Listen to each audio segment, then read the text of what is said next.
Limuran melambaikan lengan bajunya dengan ringan, dan cahaya spiritual yang cemerlang melesat keluar darinya, berubah menjadi lightsaber dan jatuh ke tangannya. Itu adalah pedang Tongtian Lingbao Suangwan. Limuran diam-diam menggunakan kekuatan sihirnya dan menyuntikkannya ke pedang Xuan Guang, menyebabkan permukaan pedang Xuan Guang secara bertahap memancarkan cahaya abu-abu khusus. Kemudian, dia mengayunkan pedangnya dengan sekuat tenaga, dan cahaya abu-abu berbentuk bulan sabit terbang keluar dari pedang Xuan Guang dan tenggelam ke tirai cahaya terlarang di depan Limuran, diam-diam merobek celah di tirai cahaya itu. Ah!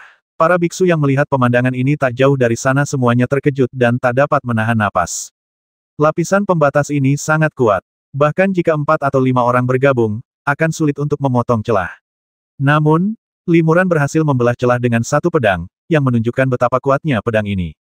Limuran memanfaatkan kesempatan itu untuk melesat dan melarikan diri langsung dari celah tersebut ke tingkat berikutnya. Begitu ia melewatinya, celah itu sembuh dan menghilang. Limuran datang ke aula lantai 4, di mana terdapat 15 kotak giok tetapi sayangnya, semuanya kosong. Tidak diragukan lagi bahwa harta karun ini jatuh ke tangan Perikian Huan, Jin Yunxi dan lainnya yang masuk ke sini sebelumnya.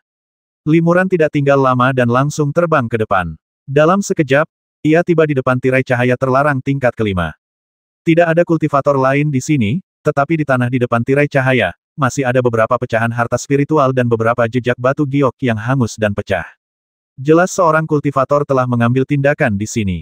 Mungkinkah para kultivator dari keluarga yang berbeda bertemu di sini, dan masing-masing pihak mulai bertarung untuk mencegah pihak lain memasuki level berikutnya? Pikir Limuran dalam hati. Limuran buru-buru memanggil pedang Xuan Guang lagi. Kali ini, ia tidak hanya menggunakan kekuatan sihirnya sendiri untuk mengaktifkan pedang tersebut, tetapi juga mengerahkan seluruh energi langit dan bumi di sekitarnya. Tentu saja, cahaya pedang yang ia tebas bahkan lebih kuat. Kali ini, penghalang itu berhasil dipatahkan dengan satu pedang. Meskipun hanya membuat lubang kecil, bagi Limuran, yang ahli dalam kekuatan magis spasial, itu sudah cukup untuk melarikan diri ke dalam penghalang melalui lubang kecil itu. Limuran segera terbang ke aula lantai 5. Namun, selain seorang kultivator dari keluarga Jin, ada 10 kotak giok lainnya, semuanya kosong. Kultivator keluarga Jin itu tampak pucat pasi saat ia duduk bersila di aula utama, bermeditasi dan memurnikan energinya. Jelas sekali mananya telah rusak parah dan ia sedang dalam masa pemulihan. Ketika ia melihat Limuran, ia tak kuasa menahan diri untuk tidak menunjukkan ekspresi ngeri. Terdapat batasan ketat di sini yang mencegah transmisi suara, bahkan nada transmisi suara sekalipun. Setiap lantai aula merupakan ruang kecil yang relatif independen. Sulit untuk meminta bantuan dari rekan lain di sini. Namun, sekarang, kekuatan magis kultivator keluarga Jin ini telah sangat terpukul. Jika Limuran membasminya dengan niat jahat, saya khawatir dia tidak hanya tidak akan memiliki kekuatan untuk melawan, tetapi juga tidak akan memiliki kesempatan untuk mengirim pesan. Kultivator keluarga Jin buru-buru berkata, hanya ada segelintir kultivator yang bisa memasuki aula lantai 5 ini. Jika aku, Jin, binasa di sini, akan mudah bagi keluarga Jin untuk melacak pelakunya. Rekan Daois Li, tolong jangan macam-macam. Limuran tersenyum tipis. Jangan gugup, rekan Taois Jin. Aku tidak bermaksud jahat. Apakah Perikian Huan, Jin Yunxi, dan rekan-rekan Taois lainnya sudah memasuki aula di lantai berikutnya? Ekspresi kultivator klan Jin sedikit rileks, dan dia berkata, mereka sudah memasuki level berikutnya. Namun, batasan di level ke-6 terlalu ketat, sehingga sulit bagi satu orang untuk menembusnya. Mereka menghabiskan sebagian besar hari bekerja sama untuk akhirnya masuk. Oh, jadi, mereka belum lama berada di lantai 6. Tanya Limuran dengan sebuah ide di benaknya. Benar, jawab kultivator keluarga Jin, kami baru saja masuk setengah jam yang lalu. Lagi pula, butuh upaya gabungan dari para kultivator dari 4 keluarga besar untuk membentuk formasi agar bisa masuk. Keempat keluarga sepakat bahwa hanya 2 orang dari setiap keluarga yang bisa masuk, tetapi 3 orang dari keluarga Jin saya berhasil mencapai tingkat ini, jadi saya tinggal di sini untuk sementara waktu. Rekan Daois Li, saya khawatir Anda tidak akan bisa memasuki tingkat ke-6 sendirian. Limuran sangat gembira, bahkan batasan tingkat ke-6 pun menjebak mereka selama setengah hari. Batas tingkat ke-7 terakhir pasti lebih kuat lagi.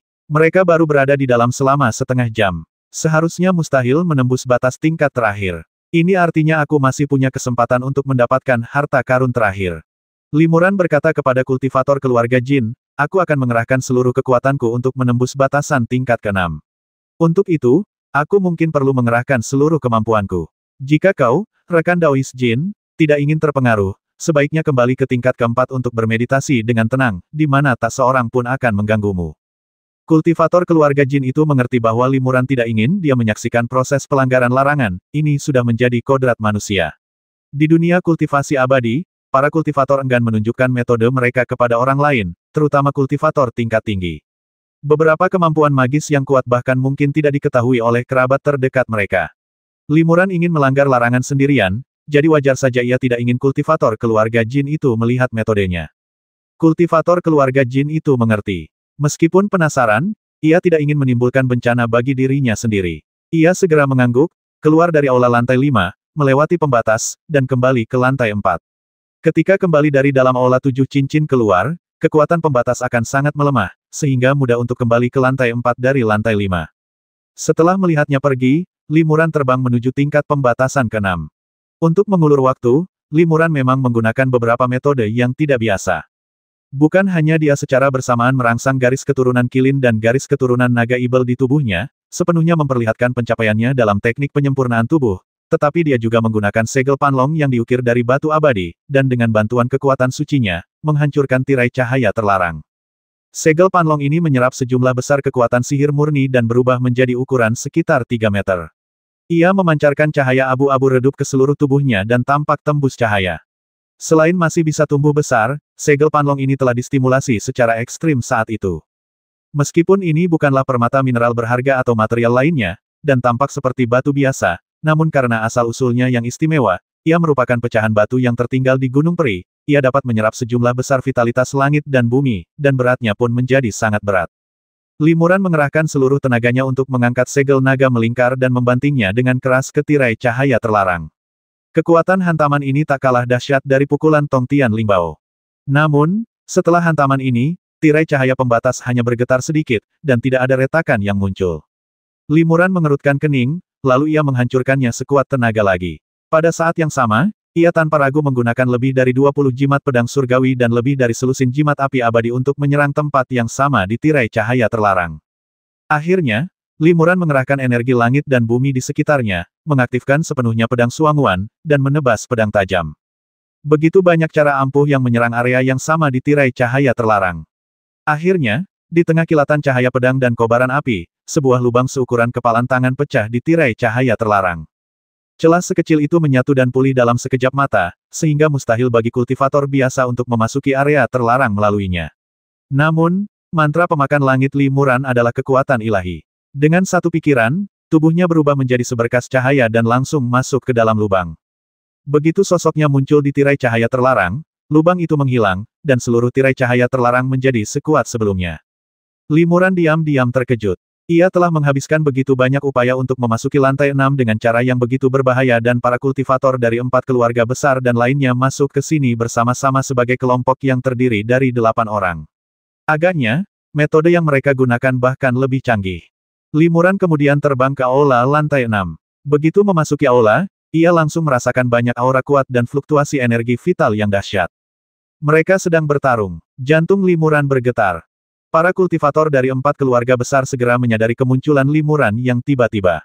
Kedatangan Limuran menyebabkan mereka berpisah tanpa kesepakatan sebelumnya. Rekan Taois Li, akhirnya kau di sini. Sapa Peri Qianhuan kepada Limuran. Nada suaranya yang biasanya tenang dan dingin tiba-tiba dipenuhi dengan sedikit kegembiraan.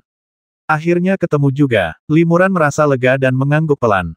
Ia melihat sekeliling dan benar saja, 8 kultivator dari 4 keluarga besar semuanya ada di sana. Peri Qianhuan dan lelaki tua Jiusu dari keluarga Su Jin Yunxi dari keluarga Jin dan seorang lelaki tua yang membawa pedang raksasa tuan muda Ye San dari keluarga Ye dan seorang lelaki parubaya yang pandai mengusir serangga, yang terakhir mengambil kembali 2 awan serangga yang telah dikorbankannya. Selain itu, Yue Longtian dari keluarga Yue dan seorang pemuda dari keluarga Yue yang juga memegang harta ajaib Tongtian, semua orang ini ada di sini. Jadi, inilah penguasa sejati dari 4 keluarga besar. Gumam Limuran dalam hatinya. Limuran tidak ingat nama pemuda dari keluarga Yue, tetapi ia pernah melihatnya saat perkelahian antara para kultivator lembah Tianjian dan kultivator keluarga Yue. Ia tidak bergerak saat itu, dan ia tidak pernah membayangkan bahwa pemuda itu adalah orang terpenting kedua di keluarga Yue selain Yue Longtian. Paman Guru, Anda datang di waktu yang tepat. Mohon ulurkan tangan membantu keluarga Ye kami karena kami semua adalah keturunan leluhur kami. Tuan muda Ye San segera membungkuk kepada Limuran dan meminta bantuannya tanpa ragu. Yue Longtian terkejut melihat tidak ada kultivator lain di belakang Limuran. Ia bergumam, apakah rekan Daois Li berhasil menembus batasan sendirian dan mencapai lantai 6? Benar, Limuran mengangguk pelan. Ia masih melihat sekeliling dan belum memahami situasi saat ini. Semua orang terkejut. Mereka semua tahu kekuatan batasan tingkat ke-6. Jika mereka tidak bergabung dan mengandalkan kekuatan formasi untuk menembus celah, akan sulit bagi mereka untuk masuk ke sini sendirian. Limuran mampu datang ke sini tanpa bantuan apapun, yang menunjukkan bahwa kekuatan Limuran memang luar biasa. Mereka tidak tahu bahwa Limuran hanya membutuhkan waktu sesaat untuk memasuki lantai 6 dari lantai pertama dalam satu tarikan napas, kalau tidak, mereka akan terkejut. Meskipun baru sebentar berada di aula lantai 6, Limuran telah menemukan sesuatu. Dari 4 keluarga besar, keluarga Ye berseteru dengan keluarga Yue, dan keluarga Su berseteru dengan keluarga Jin. Kedua keluarga itu bermusuhan. Bukankah mereka datang ke sini bersama-sama? Kenapa mereka saling bertarung? Limuran bingung, tetapi ketika melihat kotak giok di belakang para biksu ini, ia langsung mengerti segalanya. Ada 5 kotak giok di aula lantai 6, 4 di antaranya telah dibuka, tetapi 1 masih utuh. Karena para kultivator dari 4 keluarga besar telah memasuki tempat ini bersama-sama, pembagian harta karun di sini pasti telah disepakati sejak lama. 4 kotak giok yang telah dibuka pasti berarti masing-masing dari 4 keluarga besar telah mengambil salah satu harta karun. Namun, ada 5 kotak giok, dengan 1 tambahan. Ini adalah harta karun peninggalan leluhur mereka, dan karena muncul di lantai 6, pastilah harta karun itu sangat penting dan bermakna.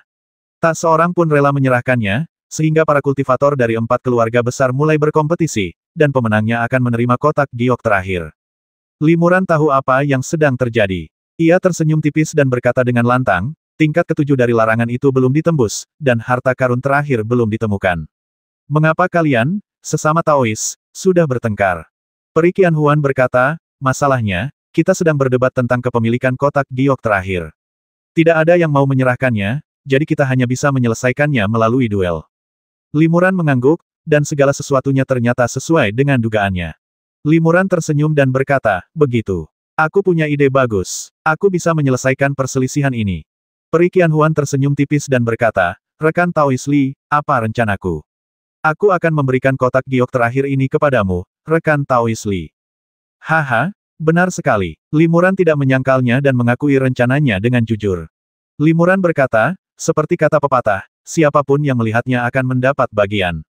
Aku sudah bekerja keras untuk sampai di sini, tetapi selain menemukan harta karun di lantai pertama, lantai 2 hingga 50 dan tidak menghasilkan apa-apa.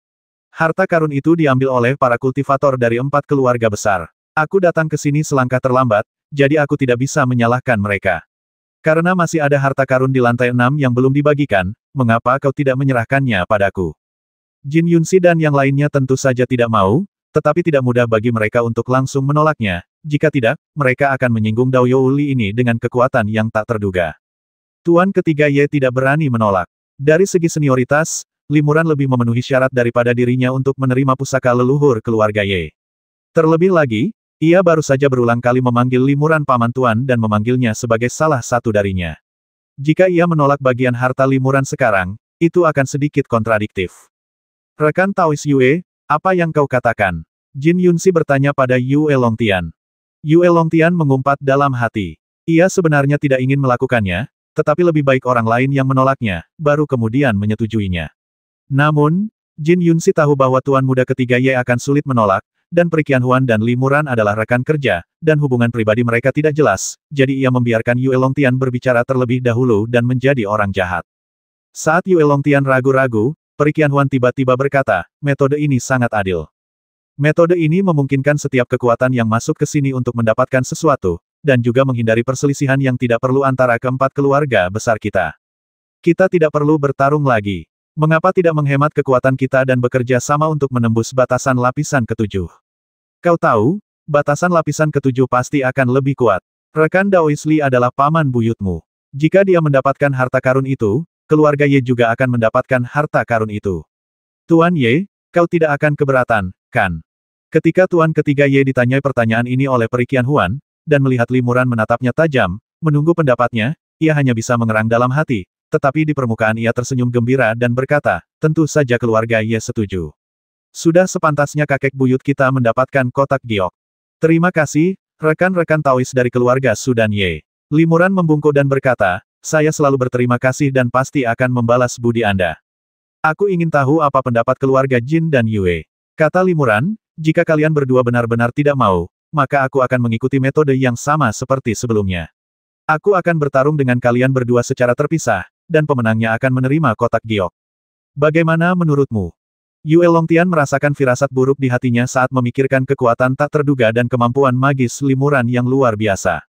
Tidak perlu. Keluarga Yueku juga setuju dengan metode rekan Daois Li, kata Yue Longtian. Ia memaksakan senyum pada Limuran, tetapi hatinya berdarah. Jin Yunxi sedikit mengernyit. 3 keluarga besar lainnya telah setuju. Jika dia keberatan, dia akan benar-benar menyinggung Limuran. Kultivasi Limuran memang tidak tinggi, tetapi kekuatannya tak terduga. Jika dia melawannya, Jin Yunxi tidak akan memiliki banyak peluang untuk menang. Terlebih lagi, bahkan jika dia menang, dia kemungkinan akan mengalami kehilangan vitalitas yang signifikan. Dalam lingkungan Ibel yang kacau ini, jika vitalitas terkuras habis, akan sulit untuk pulih dalam waktu singkat. Jika pada saat itu, kekuatan keluarga Jin sangat berkurang dan mereka dikucilkan oleh 3 keluarga besar lainnya, dan tidak mampu membagi harta pada tingkat terakhir tingkat ke-7, kerugiannya akan semakin besar. Memikirkan hal ini, Jin Yunxi mengambil keputusan. Ia tersenyum dan mengangguk, cara ini memang bisa menghindari konflik. Karena kalian semua sesama Taois setuju, keluarga Jinku tidak keberatan. Haha, terima kasih banyak kepada semua rekan Tao. Limuran berjalan menuju kotak giok terakhir tanpa ragu, mengeluarkan tokennya, dan membukanya. Tak lama kemudian, kotak giok itu terbuka dan sebuah harta karun melayang keluar, yaitu sepotong kain kasa putih. Jade Lingxia, itu barang pribadi leluhur kita. Seru Peri Qianhuan. Ia langsung mengenali asal-usul harta karun ini. Aku pernah melihat ini di potret leluhur kita. Setelah mengatakan itu, Peri Qianhuan mengeluarkan sebuah gulungan dari dadanya. Di dalam gulungan itu terdapat seorang kultivator wanita dengan kerudung putih di wajahnya. Ia memiliki mata yang cerah, kulit yang putih, dan ekspresi yang serius. Kerudung yang ia gunakan adalah kain kasa giok di depannya. Jadi itu barang milik seorang kultivator wanita. Limuran tersenyum tipis dan berkata, aku juga tidak membutuhkannya, jadi aku akan mengembalikannya ke keluarga Su. Setelah mengatakan itu, Limuran langsung memberikan harta itu kepada Peri Qianhuan. Terima kasih, rekan Daois Li. Kata Peri Qianhuan penuh semangat, benda ini dapat meningkatkan kekuatan spiritual seorang kultivator sampai batas tertentu. Ini harta yang langka, tetapi bagi keluarga suku, makna peringatannya lebih penting. Ternyata ini sebuah kenang-kenangan. Semua orang mengangguk pelan, tak merasa kasihan. Jika kotak giok terakhir berisi harta ajaib, saya khawatir semua orang akan merasa kesal dan iri untuk sementara waktu. Meskipun Jade Lingxia bukanlah semacam harta karun magis, benda itu tetaplah berharga. Limuran bahkan tidak berkedip, jadi ia langsung memberikannya kepada Peri Qianhuan. Hal ini membuat para kultivator dari 3 sekte lainnya semakin curiga dan bingung tentang hubungan antara Limuran dan Peri Qianhuan. Jika itu hanya sekadar kemitraan, ia tidak akan begitu murah hati. Peri Qianhuan juga mengeluarkan sebuah kotak giok dari dadanya dan menyerahkannya kepada Limuran, sambil berkata melalui transmisi suara, ini adalah batu latihan pedang kelas atas yang kutemukan di lantai 6. Kemungkinan besar ini adalah harta peninggalan leluhur keluarga Jin. Keluarga suku tidak bisa mengambil harta Limuran dengan cuma-cuma, jadi kami akan menukarnya dengan ini. Ini sangat adil. Kalau begitu aku tidak akan sopan. Limuran mengambil kotak giok itu dan mengamatinya dengan pikirannya. Tiba-tiba, ekspresinya sedikit berubah. Seolah-olah ia terkejut dengan kualitas tinggi bahan-bahan di dalam kotak giok itu. Setelah itu, Limuran menyimpan kotak giok itu, dan masalahnya pun berakhir. Oke, harta karunnya sudah dibagikan dengan benar. Ayo kita lihat lapisan ke-7 dari larangan itu bersama-sama, kata Jin Yunxi dengan lantang. Semua orang setuju dan meninggalkan aula lantai 6 bersama-sama. Karena enggan menyerahkan kotak giok terakhir dengan mudah, mereka tidak berani melepaskannya dari pandangan dan tidak meninggalkan aula. Tak lama kemudian, semua orang tiba di depan tirai cahaya tingkat 7. Mereka dengan santai meluncurkan kilatan pedang atau api untuk menguji kekuatan penghalang. Namun, serangan-serangan ini langsung dipantulkan oleh tirai cahaya, dan tirai cahaya hampir tidak terpengaruh. Sungguh dahsyat. Peri Qianhuan sedikit mengernyit. Sepertinya satu-satunya cara adalah meminta Taois Yunlai dari keluarga Jin dan Paman Jiu untuk membentuk formasi bersama. Lalu kita bisa bekerja sama untuk mematahkan larangan itu, seperti yang kita lakukan saat kita bekerja sama untuk mematahkan lapisan ke-6 larangan itu. Ya, meskipun batasan tingkat ke-7 jauh lebih kuat, kita dibantu oleh rekan Daois Li. Dengan kekuatan tambahan ini, kita seharusnya bisa menembus batasannya, kata Paman Jiu, lelaki tua itu. Jin Yunxi mengangguk dan berkata, melanggar larangan itu sebenarnya masalah kecil. Selama kita cukup sabar, kita bisa melanggarnya cepat atau lambat. Yang harus kita diskusikan adalah bagaimana membagi harta yang kita temukan setelah memasuki lantai 7. Sangat mudah. Kita akan memberikan satu untuk setiap keluarga. Kita bahas sisanya nanti, kata Peri Qianhuan, sedangkan untuk rekan Daois Li, dia juga berhak mendapatkan bagian. Sayangnya itu tidak akan berhasil. Kata Jin Yunxi, jika rekan Daois Li mewakili keluarga Ye, maka rekan Daois Li dan keluarga Ye hanya bisa mendapatkan satu bagian. Jika rekan Daois Li bekerja sama dengan keluarga Su, maka dia dan keluarga Su harus mendapatkan bagian bersama. Jika tidak, itu akan sangat tidak adil bagi keluarga lain. Lagi pula, harta karun yang tertinggal di aula terakhir ini kemungkinan besar adalah senjata ajaib penyelamat nyawa para leluhur masing-masing keluarga. Aku khawatir tak seorang pun ingin harta karun itu jatuh ke tangan orang luar. Yue Longtian juga menimpali, rekan Taois Jin benar. Lagi pula, harta peninggalan leluhur setiap keluarga mungkin memiliki kualitas yang berbeda. Mungkin hanya ada satu atau dua harta di lantai terakhir, dan tidak dapat didistribusikan secara merata. Aku tidak ingin menghadapi situasi pertarungan dan persaingan setelah memasuki lantai 7. Semua orang terdiam. Situasi seperti ini sangat mungkin terjadi. Limuran merenung sejenak dan berkata, aku punya cara untuk menyelesaikan masalah ini. Kita bisa sepakati sebelumnya bahwa setiap kultivator hanya akan mengambil harta peninggalan leluhur mereka sendiri. Leluhur dari 4 keluarga besar masing-masing memiliki kelebihannya sendiri, dan harta yang mereka tinggalkan unik dan mudah dikenali. Terlebih lagi, harta yang mereka tinggalkan hanya dapat memainkan peran dan makna terbesarnya di tangan keturunan mereka. Jika keluarga lain mendapatkannya, itu hanya akan mengundang kebencian dan tidak akan banyak berguna. Hanya mengambil harta leluhur masing-masing keluarga. Jin Yunxi tertegun, lalu mengangguk cara ini sangat adil, Jin setuju. Namun, harta peninggalan tetua Tianji, haruskah diberikan kepada rekan Daois Li? Atau kepada keluarga Ye? Putra ketiga keluarga Ye berkulit gelap, dan ia diam-diam menunggu jawaban Limuran. Jika Limuran ingin menggantikan posisi keluarga Ye, maka ia tidak punya pilihan selain putus dengan Limuran. Limuran tersenyum tipis dan berkata, tentu saja itu harus diserahkan kepada keluarga Ye. Aku tidak akan pernah menyentuh harta peninggalan leluhur keempat keluarga besar.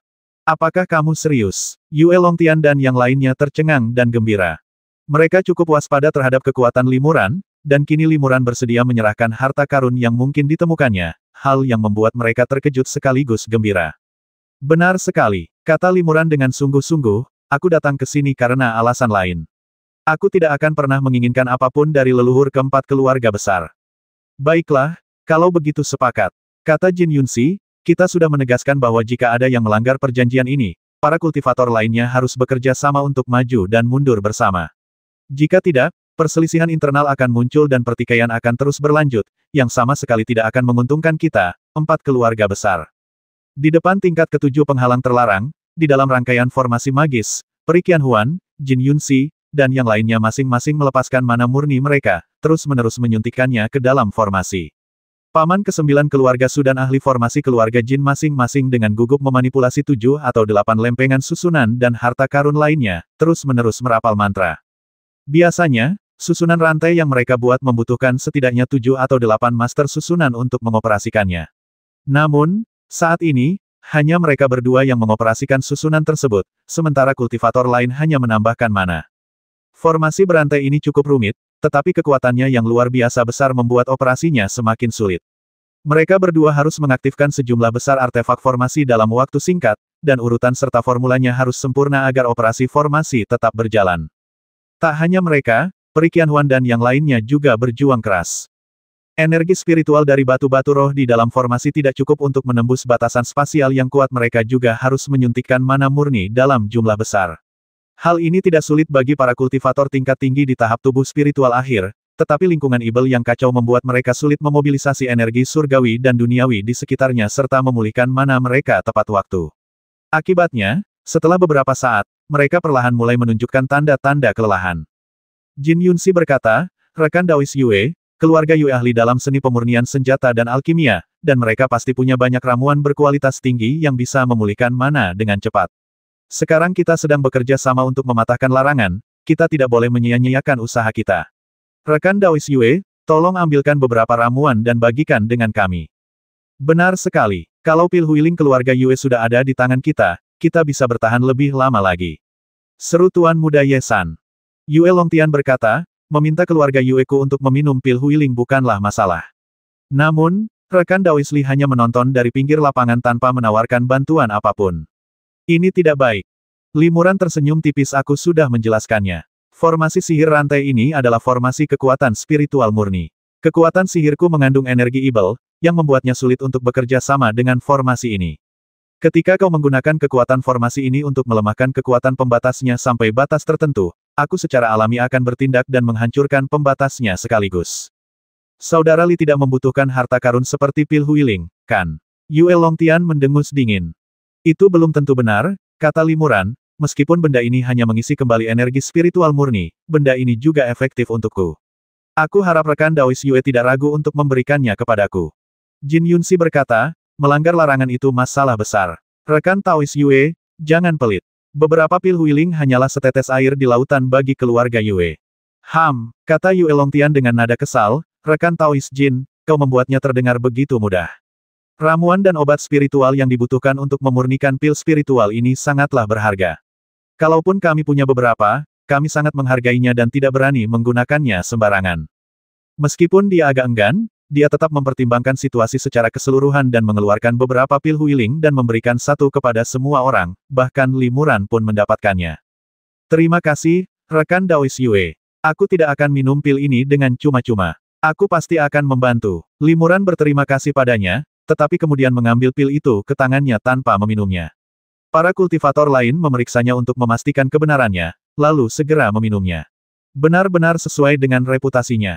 Jin Yunxi sangat gembira kali ini, begitu pil spiritual itu masuk ke tubuhku, sebagian besar kekuatan sihirku langsung pulih dalam sekejap. Kekuatan sihir semua orang meningkat pesat, dan kekuatan formasi juga tiba-tiba meningkat pesat. Cahaya spiritual seperti gelombang yang terbentuk oleh kekuatan distorsi ruang yang melonjak keluar dari formasi menghantam tirai cahaya terlarang, menyebabkan tirai cahaya bergetar hebat. Kesempatan telah datang. Pikiran Limuran tergerak dan dia segera bertindak. Ia menggenggam pedang Xuan Guang, mengumpulkan mana murni dalam jumlah besar, menyebabkan permukaan pedang Xuan Guang memancarkan lapisan cahaya abu-abu istimewa. Pada saat yang sama, ia juga memobilisasi seluruh energi campuran langit dan bumi di sekitarnya. Tubuhnya seakan berubah menjadi pusaran raksasa, dengan cepat menyerap energi vital di sekitarnya. Jin Yunxi dan yang lainnya di dekatnya juga merasakan daya hisap yang sangat kuat, seolah-olah sedang menyedot habis kekuatan sihir di tubuh mereka. Ekspresi Jin Yunxi dan yang lainnya berubah. Limuran baru berada di tahap awal kultivasi tubuh spiritual, namun ia memiliki kemampuan yang begitu kuat untuk mengendalikan energi vital langit dan bumi. Kemungkinan besar, bahkan mereka yang berada di tahap akhir kultivasi tubuh spiritual pun akan kesulitan melakukannya. Dengan bantuan sejumlah besar energi langit dan bumi, Limuran menikamkan pedangnya dengan sekuat tenaga ke arah tirai cahaya terlarang yang bergetar hebat. Puff! Dengan suara pelan, pedang Xuanguang benar-benar menembus tirai cahaya. Separuh badan pedang terbenam di dalam tirai cahaya. Bagus sekali. Paman tua Jiu sangat gembira. Ia dan master formasi keluarga Jin saling berpandangan, dan mantra mereka pun berubah secara bersamaan.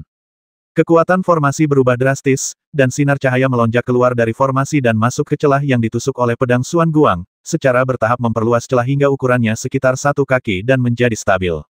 Kita bisa masuk sekarang, kata Paman Jiu, si lelaki tua. Limuran menghunus pedang Xuan Guang, sosoknya berkelebat, dan dia segera menghilang di balik tirai cahaya. Gerakan yang cepat, Jin Yunxi tertegun, dan segera berubah menjadi cahaya pedang, melesat menembus celah dan masuk ke dalam penghalang. Kemudian Peri Qianhuan dan yang lainnya berubah menjadi garis-garis api dan memasuki batasan. Dalam sekejap, semua orang memasuki lantai 7, dan tidak perlu lagi menarik lingkaran sihir keluar tepat waktu. Kekuatan formasi kehilangan dukungan semua orang, dan kesenjangan itu pulih dengan sendirinya dan menghilang. Semua orang langsung berlari menuju aula lantai 7. Tepat saat mereka sampai di pintu masuk, Limuran, yang berlari di depan, tiba-tiba berhenti dan berteriak, "Hati-hati." Begitu dia selesai berbicara, seberkas darah tiba-tiba terbang keluar dari aula dan menerkam Limuran. Limuran melesat dan berteleportasi puluhan kaki jauhnya, nyaris menghindari serangan itu. Jin Yunxi, yang mengikuti dari dekat, tidak menyangka perubahan ini. Ia tidak punya waktu untuk menghindar dan hanya bisa mati-matian menyerang dengan pedangnya di saat kritis ini, menghantam cahaya berdarah itu. Pedang ini memiliki kekuatan untuk membelah gunung dan lautan. Cahaya pedang merobek kehampaan dan menebas cahaya merah. Mampu melakukan gerakan pedang setajam itu dalam sekejap mata membuat Limuran dan yang lainnya diam-diam memujinya. Puff! Cahaya merah itu terhalang oleh cahaya pedang dan mundur sekitar 1 kaki, lalu sosoknya pun terungkap. Itu laba-laba darah. Li Muran terkejut. Laba-laba itu berwarna merah darah seluruhnya dan berukuran sekitar 3 meter. Ada bekas pedang dangkal dan baru di kulit luar kepalanya, yang jelas disebabkan oleh cahaya pedang Jin Yunxi tadi. Laba-laba darah ini kuat sekali. Jin Yunxi terkejut. Cahaya pedangnya begitu tajam, tetapi tidak mampu menembus cangkang laba-laba darah, yang menunjukkan betapa kerasnya cangkangnya. Laba-laba darah itu langsung membuka mulutnya dan menyemburkan darah. Dengan suara wus, semburan darah melesat ke langit, lalu berubah menjadi jaring laba-laba raksasa berwarna darah, menyelimuti Jin Yunxi. Jin Yunxi segera menari dengan cepat menggunakan pedangnya, dan cahaya pedang terus-menerus menebas jaring laba-laba raksasa itu, tetapi ia mendapati bahwa cahaya pedangnya tidak mampu menembus jaring laba-laba yang teramat kuat itu. Peri Qianhuan mengulurkan tangannya dan api 7 warna terbang menuju jaring laba-laba, tetapi api spiritual 7 warna itu bahkan tidak membakar jaring laba-laba. Semua orang terkejut. Tuan Muda Ye San buru-buru mengeluarkan sebuah panci kecil dan mengarahkan mulutnya ke arah laba-laba darah. Hati Li Muran tergerak. Panci kecil itu hampir persis sama dengan panci pemurnian Ibel. Jelas sekali itu adalah tiruan berkualitas tinggi. Li Muran segera mengeluarkan panci pemurnian Ibel yang asli. Cahaya hijau menyembur keluar dari mulut panci dan menyinari laba-laba darah, langsung menghasilkan daya hisap yang sangat kuat. Laba-laba darah tampak kehilangan kendali dan terombang-ambing oleh cahaya hijau itu, berguling ke udara, dan ukurannya pun menyusut. Wus! Laba-laba darah itu menyemburkan lagi aliran sutra laba-laba berwarna merah darah, yang kebetulan menyumbat mulut kuali pemurnian Ibel. Daya hisapnya tiba-tiba turun drastis, dan laba-laba darah itu tak lagi terkekang. Li Muran terkejut dan segera mengubah mantranya, lalu dengan panik mengalirkan energi sejatinya ke dalam panci pemurnian Ibel.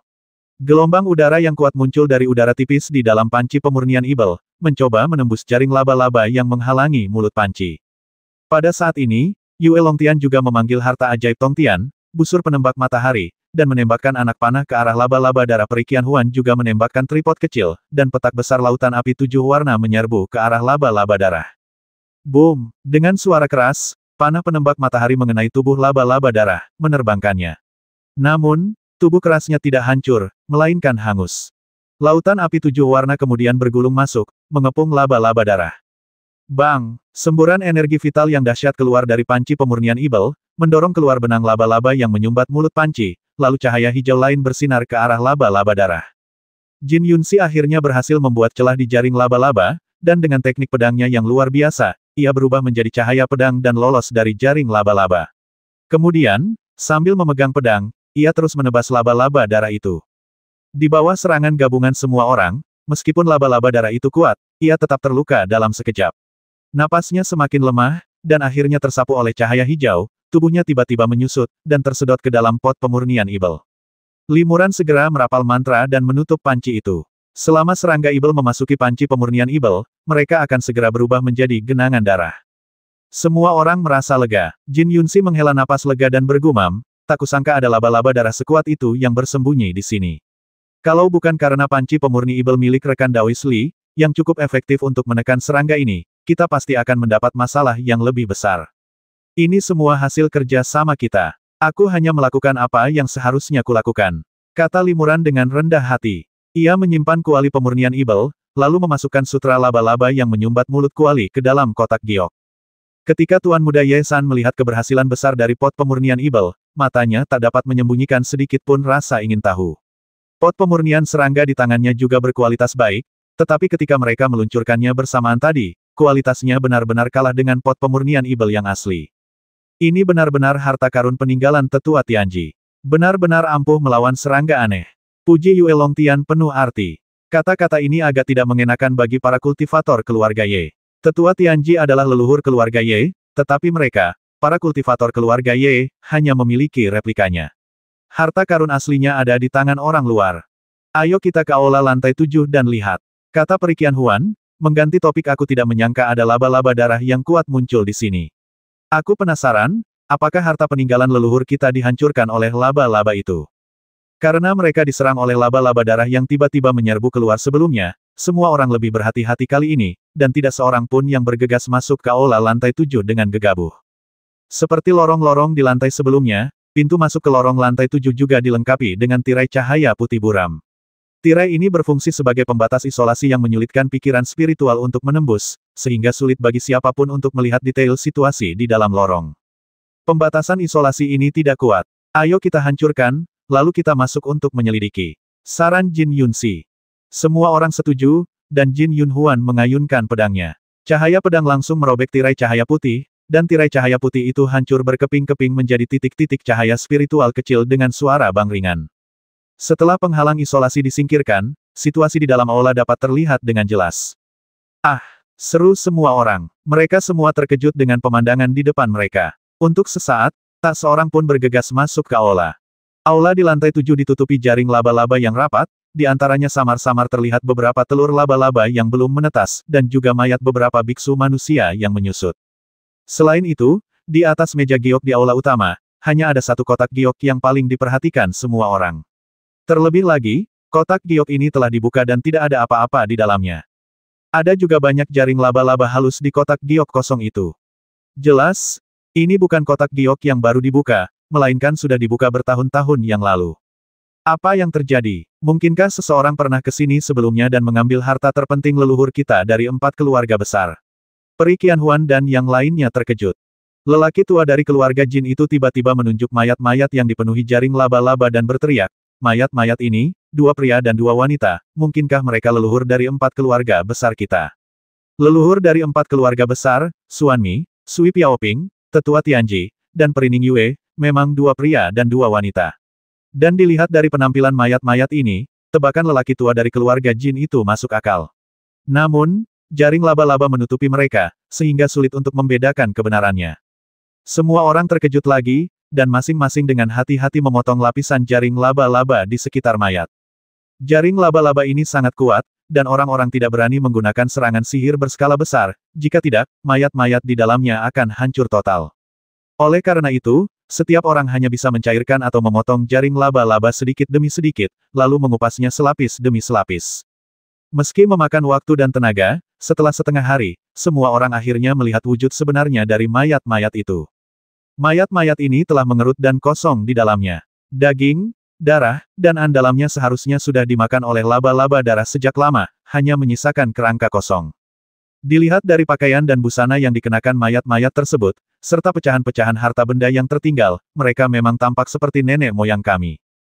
Junior memberi penghormatan kepada leluhur. Peri Qianhuan memberi hormat kepada salah satu mayat perempuan.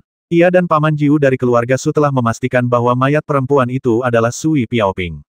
Sayang sekali aku terlambat. Aku tidak tahu bagaimana leluhur kita terbasmi di sini, kata Peri Qianhuan sedih. Kemudian, kedua biksu keluarga Yue juga mengenali mayat wanita lainnya sebagai Perining Yue, dan menemukan sebuah tanda di samping mayat itu yang cukup untuk membuktikan identitasnya. Tuan Muda Ye San juga mengenali jasad Tetua Tianji. Tetua Tianji berpakaian seperti pendeta Tao, sehingga mudah dikenali. Selain itu, ia memiliki beberapa tanda pengenal kayu untuk pengembangbiakan serangga beracun tingkat tinggi. Meskipun benda-benda ini agak tua, masih mudah untuk mengenali identitasnya. Limuran mendesah ringan, dan bersama Tuan Muda Ye San dan yang lainnya, dia membungkuk kepada Tetua Tianji. Ini pasti leluhur keluarga Jinku. Jin Yunxi memberi hormat kepada mayat terakhir. Mayat itu memegang pedang yang setengah patah, jelas seorang kultivator pedang. Tunggu sebentar, Limuran tiba-tiba berteriak, rekan Taois Jin, tolong jangan gegabah mengakuinya. Leluhur ini bukan sembarang leluhur keluarga Jin. Dia tak lain adalah guru kami, Guru Suanguang. Dia juga mentor saudara senior Tianjian dari lembah Tianjian. Jin Yunxi tertegun dan berkata, Tuan Suanguang yang mana? Kami belum pernah mendengarnya. Limuran mendengus dingin dan berkata, pada titik ini, aku tak punya pilihan selain menjelaskan alasannya. Kau pasti sudah lama bertanya-tanya mengapa kami, para kultivator lembah pedang surgawi, bisa memasuki ruang pemusnahan ini. Sebenarnya, kami sedang melacak keberadaan guru kami, kakek buyut kami Suan Guang. Mengikuti petunjuk yang ditinggalkannya 10.000 tahun yang lalu, kami sampai di ruang ini. Ini berarti guru kami, Suan Guang, juga terlibat dalam penyegelan ruang pemusnahan ini. Dan batu latihan pedang yang diberikan rekan Daois Qianhuan kepadaku di lantai 6 mengandung energi pedang khusus. Aku bisa memastikan bahwa harta ini bukanlah harta peninggalan leluhur keluarga Jin, melainkan peninggalan guruku, Master Suan Guang. Apa kau tidak memperhatikan, jika disinilah leluhur keempat keluarga besar meninggalkan harta mereka, mengapa ada 50, bukan 40, ordo sunyi? Mengapa jumlah kotak giok di setiap lantai adalah kelipatan 5, dan bukan 4? Mungkinkah leluhur keempat keluarga besar melakukan ini dengan sengaja, dengan harapan menimbulkan persaingan dan konflik di antara keturunan mereka? Alasannya sangat sederhana. Perjanjian awal untuk mewariskan warisan dan harta karun di sini tidak hanya dibuat oleh leluhur empat keluarga besar, tetapi juga oleh Grandmaster Xuan Guang, Grandmaster dari garis keturunan Lembah Pedang Surgawi. Beliau juga seorang kultivator pedang. Ada 5 orang yang mewariskan warisan ini, jadi semuanya telah disiapkan dalam 5 salinan. Jin Yunxi mengerutkan kening, ini hanya pernyataan sepihak dari rekan Daois Li. Apakah ada bukti kuat? Tentu saja ada. Limuran memanggil pedang Xuan Guang dan mengambil pedang patah dari tangan mayat itu. Setelah menyatukannya, ia berkata, jika kau memeriksanya dengan cermat, kau akan menemukan misteri di balik kedua pedang ini. Peri Qianhuan dan yang lainnya dengan cermat memeriksa kedua pedang itu dan segera menyimpulkan bahwa sifat, kualitas, bahan, dan metode penempaan keduanya hampir identik. Jelas, salah satunya adalah replika. Limuran berkata, pedang Xuan Guang di tanganku awalnya adalah senjata ajaib kelahiran guruku. Pedang itu kemudian hancur, dan pecahannya tertinggal di alam bawah. Secara kebetulan, aku menemukan pecahan-pecahan itu di alam bawah, membentuknya kembali, dan membawanya ke alam roh.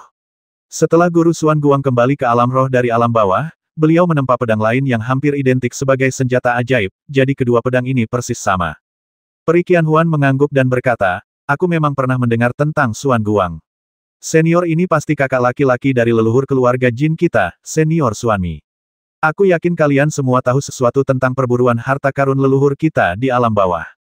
Jin Yunxi dan yang lainnya mengangguk pelan. Mereka tahu sesuatu tentang perjalanan leluhur mereka ke dunia fana.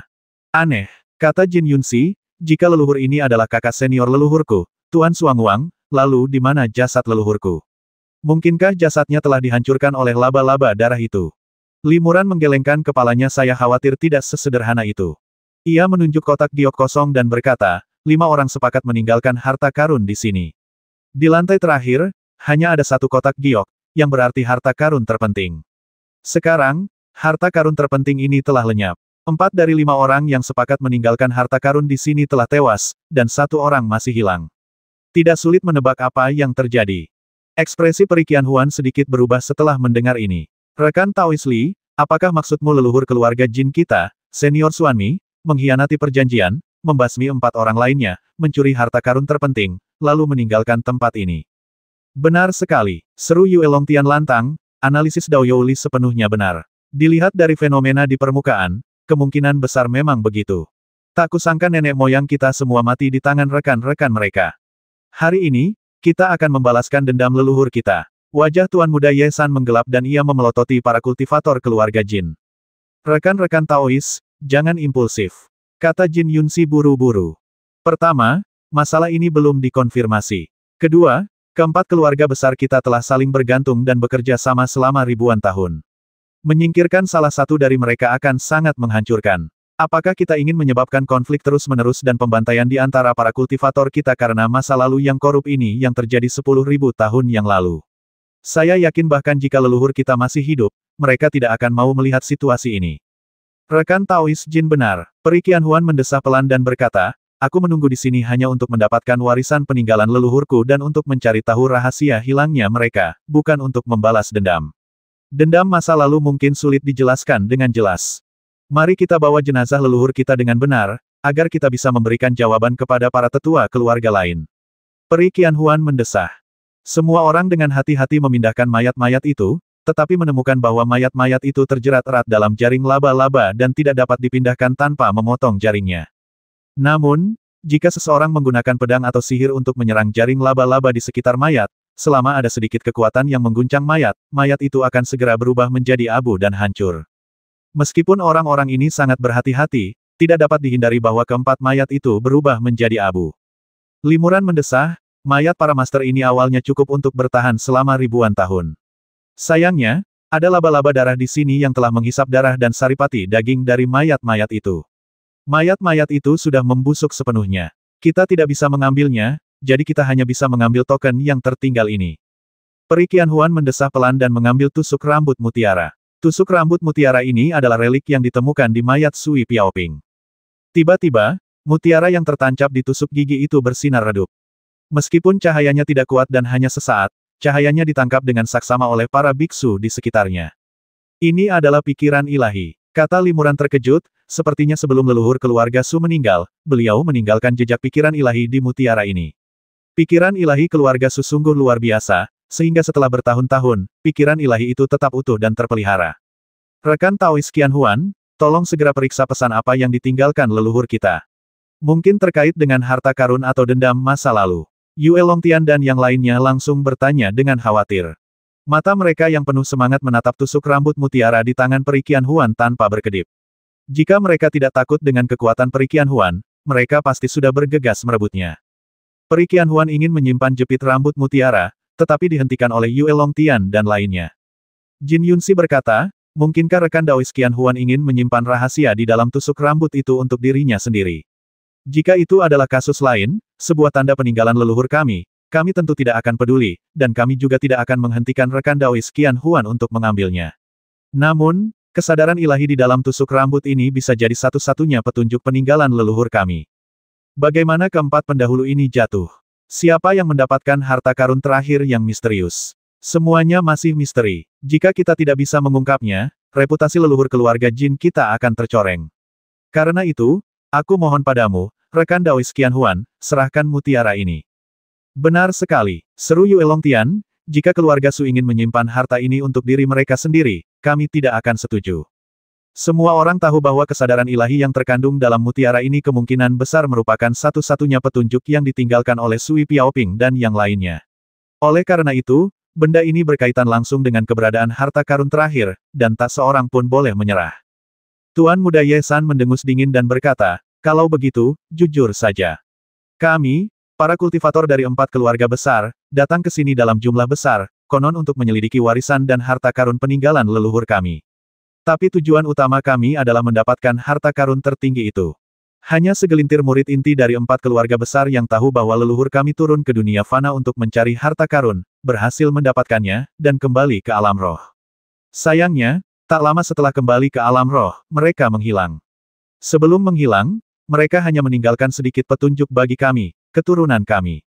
Akhirnya kami menemukan dimensi keheningan ini, hanya untuk mencari tahu keberadaan harta karun yang diperoleh leluhur kami dari alam bawah. Adapun harta warisan lainnya, itu sama sekali tidak penting. Sekarang, satu-satunya petunjuk ada di tusuk rambut mutiara ini. Jika Taois Qianhuan ingin menyimpan harta ini untuk dirinya sendiri, maka 3 keluarga besar lainnya seperti kita tidak punya pilihan selain bergabung dan merebutnya dari keluarga Su.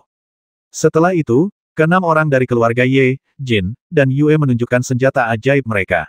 Dendam leluhur mereka dan peristiwa ribuan tahun yang lalu sama sekali tidak penting. Yang penting adalah keberadaan harta karun misterius itu. Limuran tahu betul di dalam hatinya bahwa harta karun misterius itu adalah cermin lain. Harta karun yang begitu berharga, tak heran keempat keluarga besar sangat menghargainya. Peri Qianhuan tetap tenang. Ia menoleh ke Limuran dan bertanya, rekan Taois Li, 3 keluarga besar lainnya sedang menyulitkan keluarga Su kita. Di mana kau berencana untuk tinggal? Limuran mengerutkan kening dan berkata, Lembah Tianjianku memiliki perjanjian kerja sama dengan keluarga Su. Aku tidak akan tinggal diam ketika keluarga Su dalam kesulitan.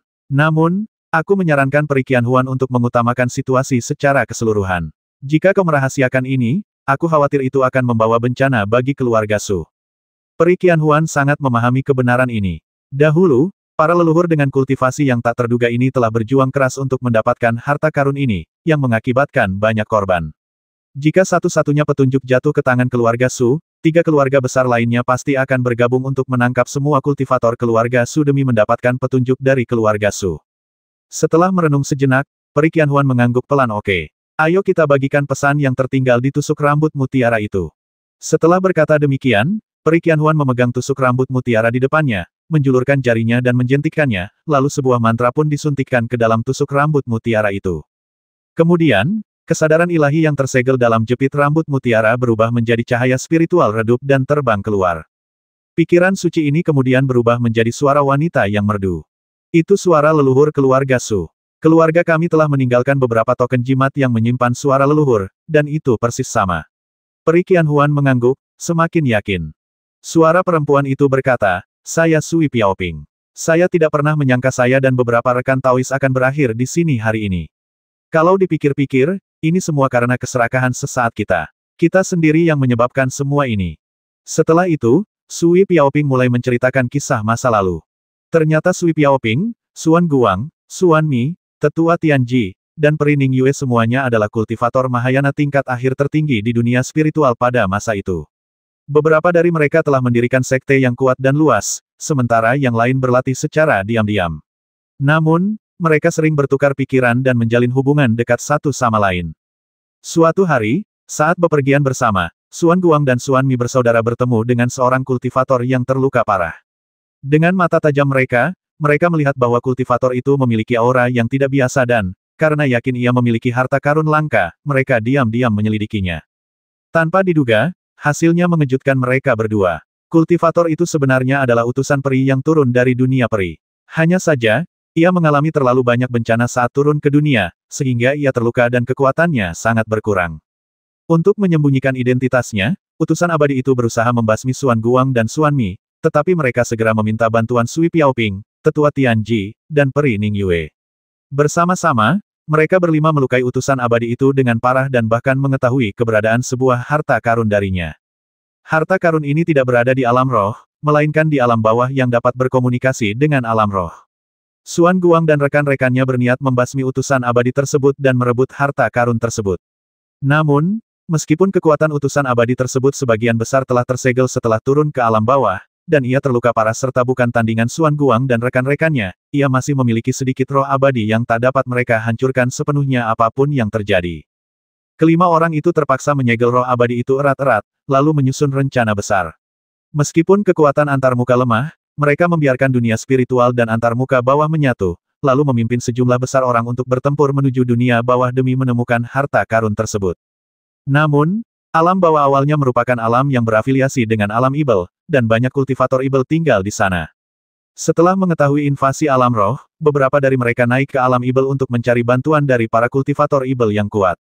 Para ahli di alam ibel juga diam-diam menyelidiki dan mengetahui bahwa para kultivator spiritual sedang bergerak dalam jumlah besar untuk mencari harta karun, sehingga mereka pun mengirimkan sejumlah kultivator ibel ke alam bawah untuk mencari harta karun. Akhirnya, setelah 1000 atau 2000 tahun, Xuan Guang dan yang lainnya akhirnya menjadi lebih baik, mengalahkan para pembudidaya ibel, merebut harta karun dan kembali ke dunia spiritual. Namun, ketika mereka kembali ke dunia spiritual, mereka menemukan bahwa roh abadi yang mereka segel telah menghilang. Xuan Guang dan 5 orang lainnya terkejut. Mereka takut setelah kekuatan abadi pulih, ia akan membasmi mereka untuk balas dendam, jadi mereka berdiskusi untuk bersembunyi. Inilah asal mula ruang pemusnahan. Harta karun yang mereka temukan di alam bawah bisa jadi merupakan petunjuk bagi para dewa untuk melacak mereka. Kelimanya enggan melepaskan harta karun itu, takut akan membawa bencana fatal, dan bahkan lebih enggan lagi untuk memberikannya kepada orang lain, yang berujung pada pertengkaran sengit.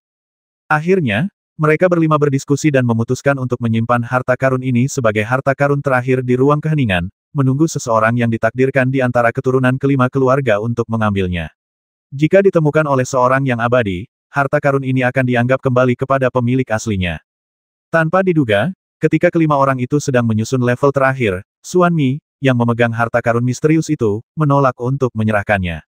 Ia tiba-tiba menyerang dan menggunakan kekuatan magis aneh yang belum pernah terlihat sebelumnya untuk melukai keempat orang lainnya dengan parah, lalu pergi membawa harta karun itu. Xuan Guang dan keempat orang lainnya terluka parah dan tahu bahwa mereka tak bisa lolos dari kematian. Jika mereka meninggalkan ruang kepunahan, mereka akan diburu oleh para dewa, jadi mereka hanya duduk bermeditasi di sana dengan tenang. Sui Piaoping meninggalkan pesan ini dengan pikiran ilahinya untuk memperingatkan generasi mendatang agar tidak kehilangan nyawa sia-sia karena keserakahan akan harta karun. Sui Piaoping juga mengatakan, jika memang ada utusan abadi yang menemukan tempat ini dan memperoleh informasi ini, mohon maafkan keserakahannya saat itu, dan janganlah menyakiti orang-orang tak bersalah seperti keturunan 4 keluarga besar. Informasi yang terkandung dalam kesadaran ilahi berakhir di sini, dan kesadaran ilahi secara bertahap menghilang dan berubah menjadi gumpalan asap hijau. Jadi begitu, Limuran menghela napas dan mengangguk ternyata Xuan Mi membasmi 4 orang lainnya. Dan harta karun misterius itu juga ada di tangan Xuan Mi. Namun, selama bertahun-tahun, Xuan Mi telah menghilang dari dunia kultivasi abadi. Kemana dia pergi? Mungkinkah dia telah ditemukan oleh utusan abadi, dibasmi olehnya, dan hartanya dirampas? Gumam Limuran. Itu memang mungkin. Jin Yunxi mendesah, harta karun misterius itu seharusnya bukan sesuatu yang bisa kita dapatkan.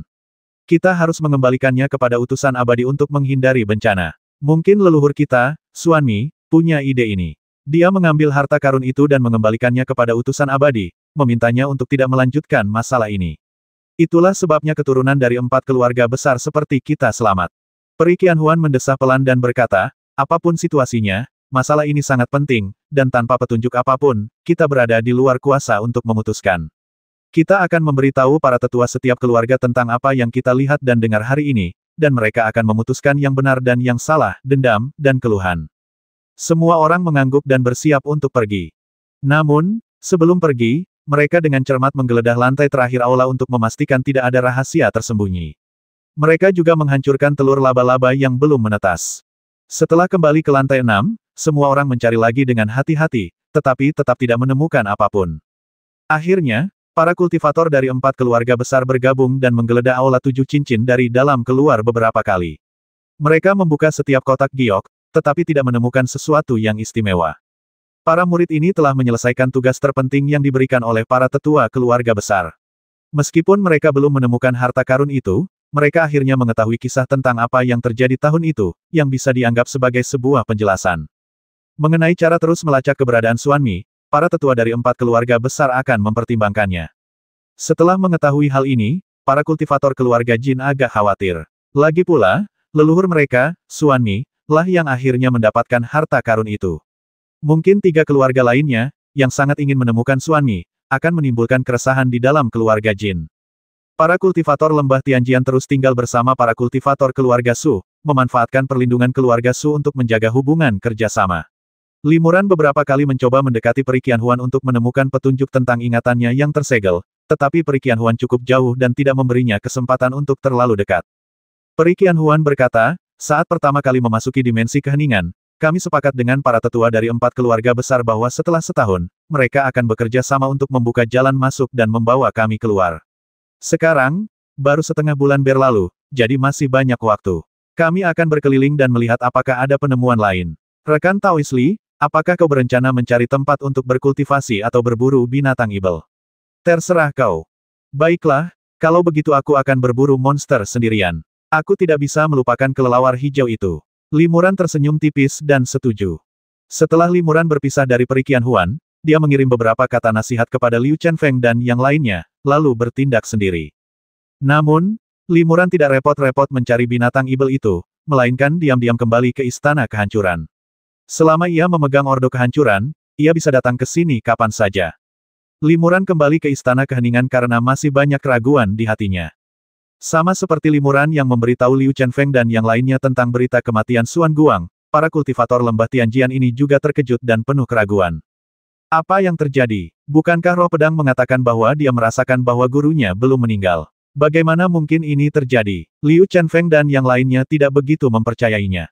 Sekarang roh pedang itu tersegel dalam pedang Xuan Guang dan tidak dapat bangun dalam waktu singkat, jadi mustahil untuk mendapatkan konfirmasi lebih lanjut darinya, tetapi Limuran yakin ada sesuatu yang mencurigakan. Istana sunyi yang begitu besar jelas tidak sesederhana Istana 7 Cincin. Pikir Limuran dalam hati. Jika para leluhur ini hanya ingin mencari tempat untuk menyegel harta karun yang mereka tinggalkan, mereka bisa saja langsung membangun Istana 7 Cincin di ruang sunyi ini. Mengapa mereka harus bersusah payah membangun lapis demi lapis ruang dan membangun istana sunyi yang megah ini?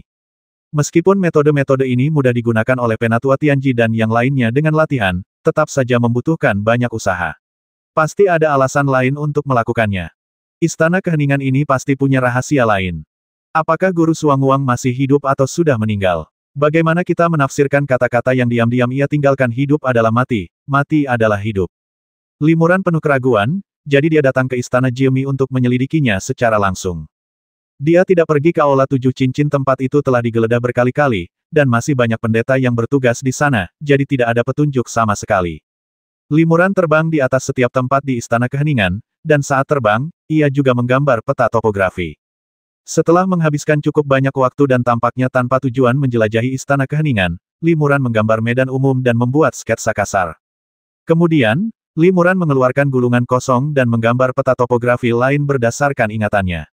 Limuran menumpuk kedua peta topografi itu dan menyatukannya. Sesaat kemudian, sudut mulutnya sedikit melengkung. Ini dia. Limuran menunjuk ke suatu tempat di peta topografi. Sketsa pertama yang digambarnya adalah peta topografi Istana Senyap dan peta topografi kedua yang digambarnya adalah peta topografi kuil Gu di dunia bawah. Lokasi yang ditunjuknya adalah tempat di mana lubang cacing tersegel berada di kuil Gu. Rahasia terbesar kuil Gu bukanlah aula di tengah lantai 9 tempat diletakkannya periuk pemurnian Ibel dan tempat berbagai ujian digelar, melainkan lubang cacing yang ditekan dan disegel. Demikian pula, Istana Keheningan ini, selain aula 7 cincin di tengahnya tempat warisan harta karun ditinggalkan, seharusnya juga menyegel lubang cacing lainnya. Limuran tidak mahir dalam kekuatan formasi dan tidak dapat melihat misteri Istana Senyap, tetapi ia memikirkan metode cerdas untuk menentukan lokasi lubang cacing di sini dengan mencocokkan lokasi lubang cacing di kuil Gu. Mengikuti ide ini, Limuran segera tiba di sebuah lembah di suatu tempat di Istana Senyap. Lembah itu sangat damai, tanpa angin kencang. Ketiadaan energi vital yang mengalir di langit dan bumi secara bertahap membentuk lembah Ibel tempat berkumpulnya energi Ibel. Hal ini sama sekali tidak mengejutkan, karena lembah Ibel seperti itu ada di mana-mana di negeri Ibel yang kacau balau. Di lembah Ibel, terdapat juga seekor binatang Ibel tingkat Yuanshen dan banyak binatang Ibel tingkat rendah, yang juga tidak menarik perhatian Limuran. Limuran bahkan tidak tertarik untuk membasmi mereka. Kalau tidak salah, pasti ada misteri lain di lembah Ibel ini. Namun, kalaupun ada lorong yang mirip lubang cacing, pastilah lorong itu telah disembunyikan dengan sangat cerdik oleh tetua Tianji dan yang lainnya. Dengan pencapaianku dalam formasi, aku khawatir akan sulit untuk mendeteksinya. Limuran mendesah pelan. Limuran terbang jauh ke dalam lembah Ibel dan melihat sekeliling tanpa tujuan ketika dia tiba-tiba melihat dua sosok terbang keluar dari sebuah gua di lembah Ibel.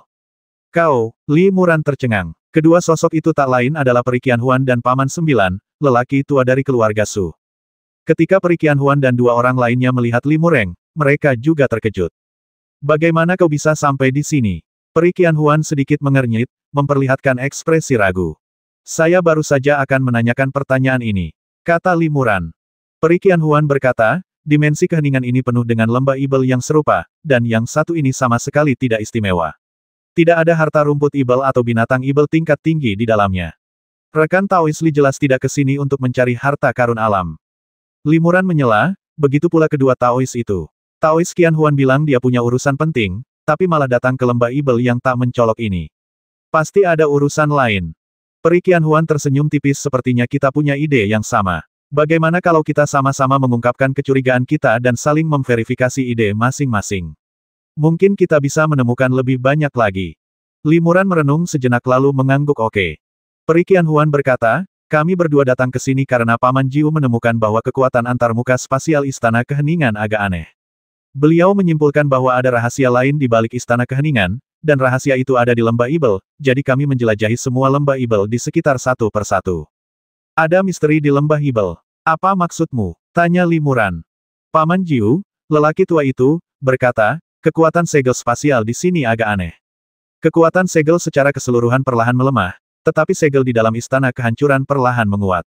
Sepertinya mereka menggunakan kekuatan formasi tingkat tinggi untuk mengalihkan fokus segel ke Istana Kehancuran. Selain itu, energi Ibel di dalam Istana Sunyi agak aneh. Semakin dalam kita masuk ke Istana Tujuh Cincin, semakin sedikit energi Ibel yang ada, yang tidak seimbang. Ini menunjukkan bahwa energi vital langit dan bumi di sini telah berubah perlahan selama bertahun-tahun. Aula Tujuh Cincin relatif tertutup karena pembatasan yang ketat. Oleh karena itu, bukan lingkungan di dalam aula yang berubah, melainkan lingkungan di luarnya. Saya menduga ada yang salah dengan lembah Ibel di sini.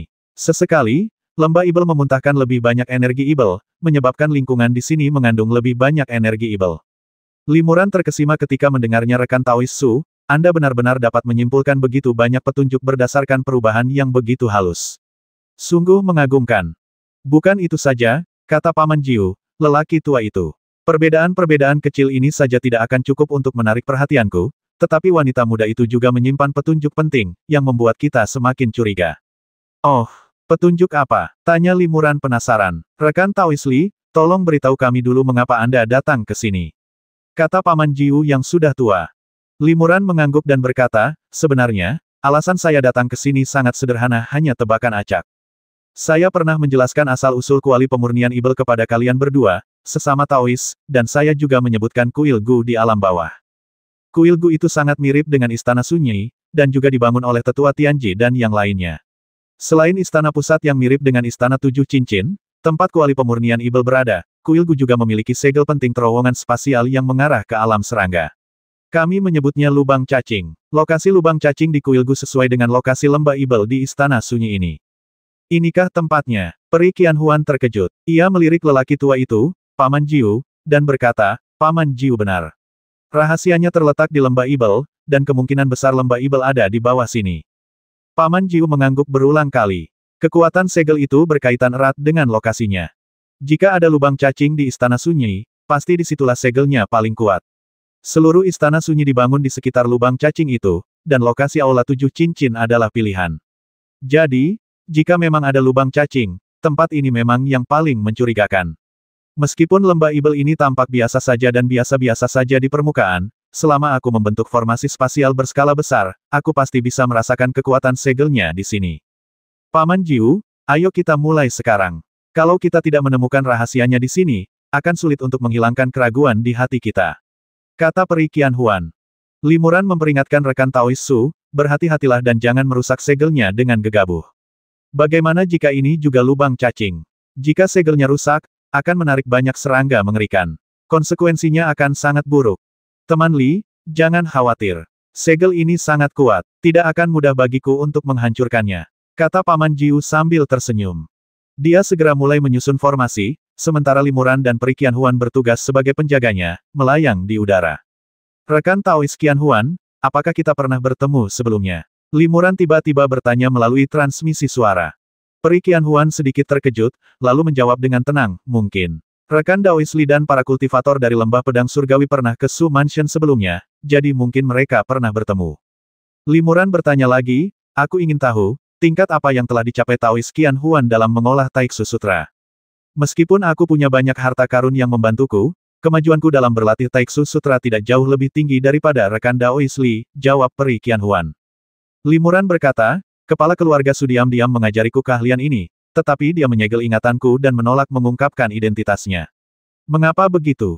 Peri Qianhuan mendesah pelan dan berkata, pakar itu pasti punya alasannya sendiri. Karena dia melakukan ini, dia pasti punya alasannya sendiri. Mengapa rekan Daois Li begitu gigih? Terkadang, seseorang memiliki terlalu banyak kekhawatiran karena ingatannya yang baik. Melupakan beberapa hal mungkin bukan hal yang buruk. Hati Limuran tergerak, dan ia tersenyum tipis. Kalimat ini sama dengan yang dikatakan Taois Qianhuan, sepertinya familiar. Sayangnya, aku lebih suka menjadi orang yang bermasalah dan bijaksana daripada bahagia dan bingung sepanjang waktu. Peri Qianhuan berkata perlahan, rekan Daois Li, tidak perlu khawatir. Dengan kecepatan kultivasimu, Sutra Taiksu pada akhirnya akan semakin maju. Ketika itu terjadi, segelnya secara alami akan rusak, dan kau akan mengerti segalanya. Namun, mungkin saat itu, rekan Daois Li lebih suka tidak mengingat masa lalu itu lagi. Limuran mengangguk pelan. Ia mencoba beberapa kata untuk mengujinya, tetapi Peri Qianhuan tetap tenang. Limuran mengganti topik pembicaraan dan bertanya, baru saja, Paman 9 dari keluarga Su mengatakan bahwa Peri Qianhuan memiliki banyak keraguan di hatinya. Bisakah kau membaginya denganku? Peri Qianhuan berkata, rekan Taois Li, penjelasanmu tentang lubang cacing kepada kami sangat membantu, dan tentu saja aku tidak akan menyembunyikan apapun darimu. Namun, kau tidak boleh memberitahu siapapun tentang ini. Saya mengerti. Limuran menyetujui dengan hati-hati.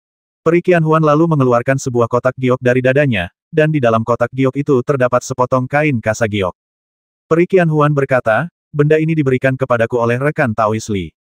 Ini bukan sekadar harta karun yang dapat menyembunyikan wajah dan meningkatkan kesadaran spiritual. Ketika aku mencoba menggunakannya, aku tiba-tiba menemukan bahwa di balik tabir giok itu, terdapat pesan yang ditinggalkan oleh leluhur kita.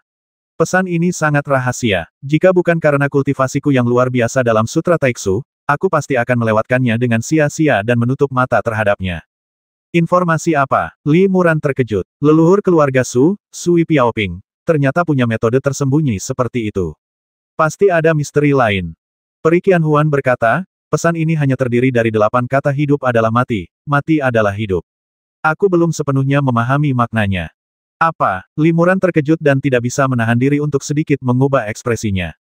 Perubahan halus ini langsung disadari oleh Peri Qianhuan, yang bertanya, apakah rekan Daois Li tahu arti mantra 8 karakter ini? Limuran menggelengkan kepalanya sedikit dan berkata, aku tidak tahu. Namun, guruku, Guru Suanguang, juga meninggalkan petunjuk yang sangat rahasia, diam-diam meninggalkan mantra 8 karakter yang sama persis. Apakah Tuan Suan Guang juga meninggalkan mantra yang sama? Peri Qianhuan sedikit terkejut, dan keduanya berpikir cepat. Tiba-tiba, mereka berdua saling berpandangan dan berkata hampir serempak, mungkinkah semua kejadian di aula lantai 7 itu palsu? Li Muran mengangguk pelan. Jadi, rekan Daois Qianhuan juga menebaknya. Ya, sekilas, makna mantra 8 karakter ini adalah pembalikan hidup dan mati.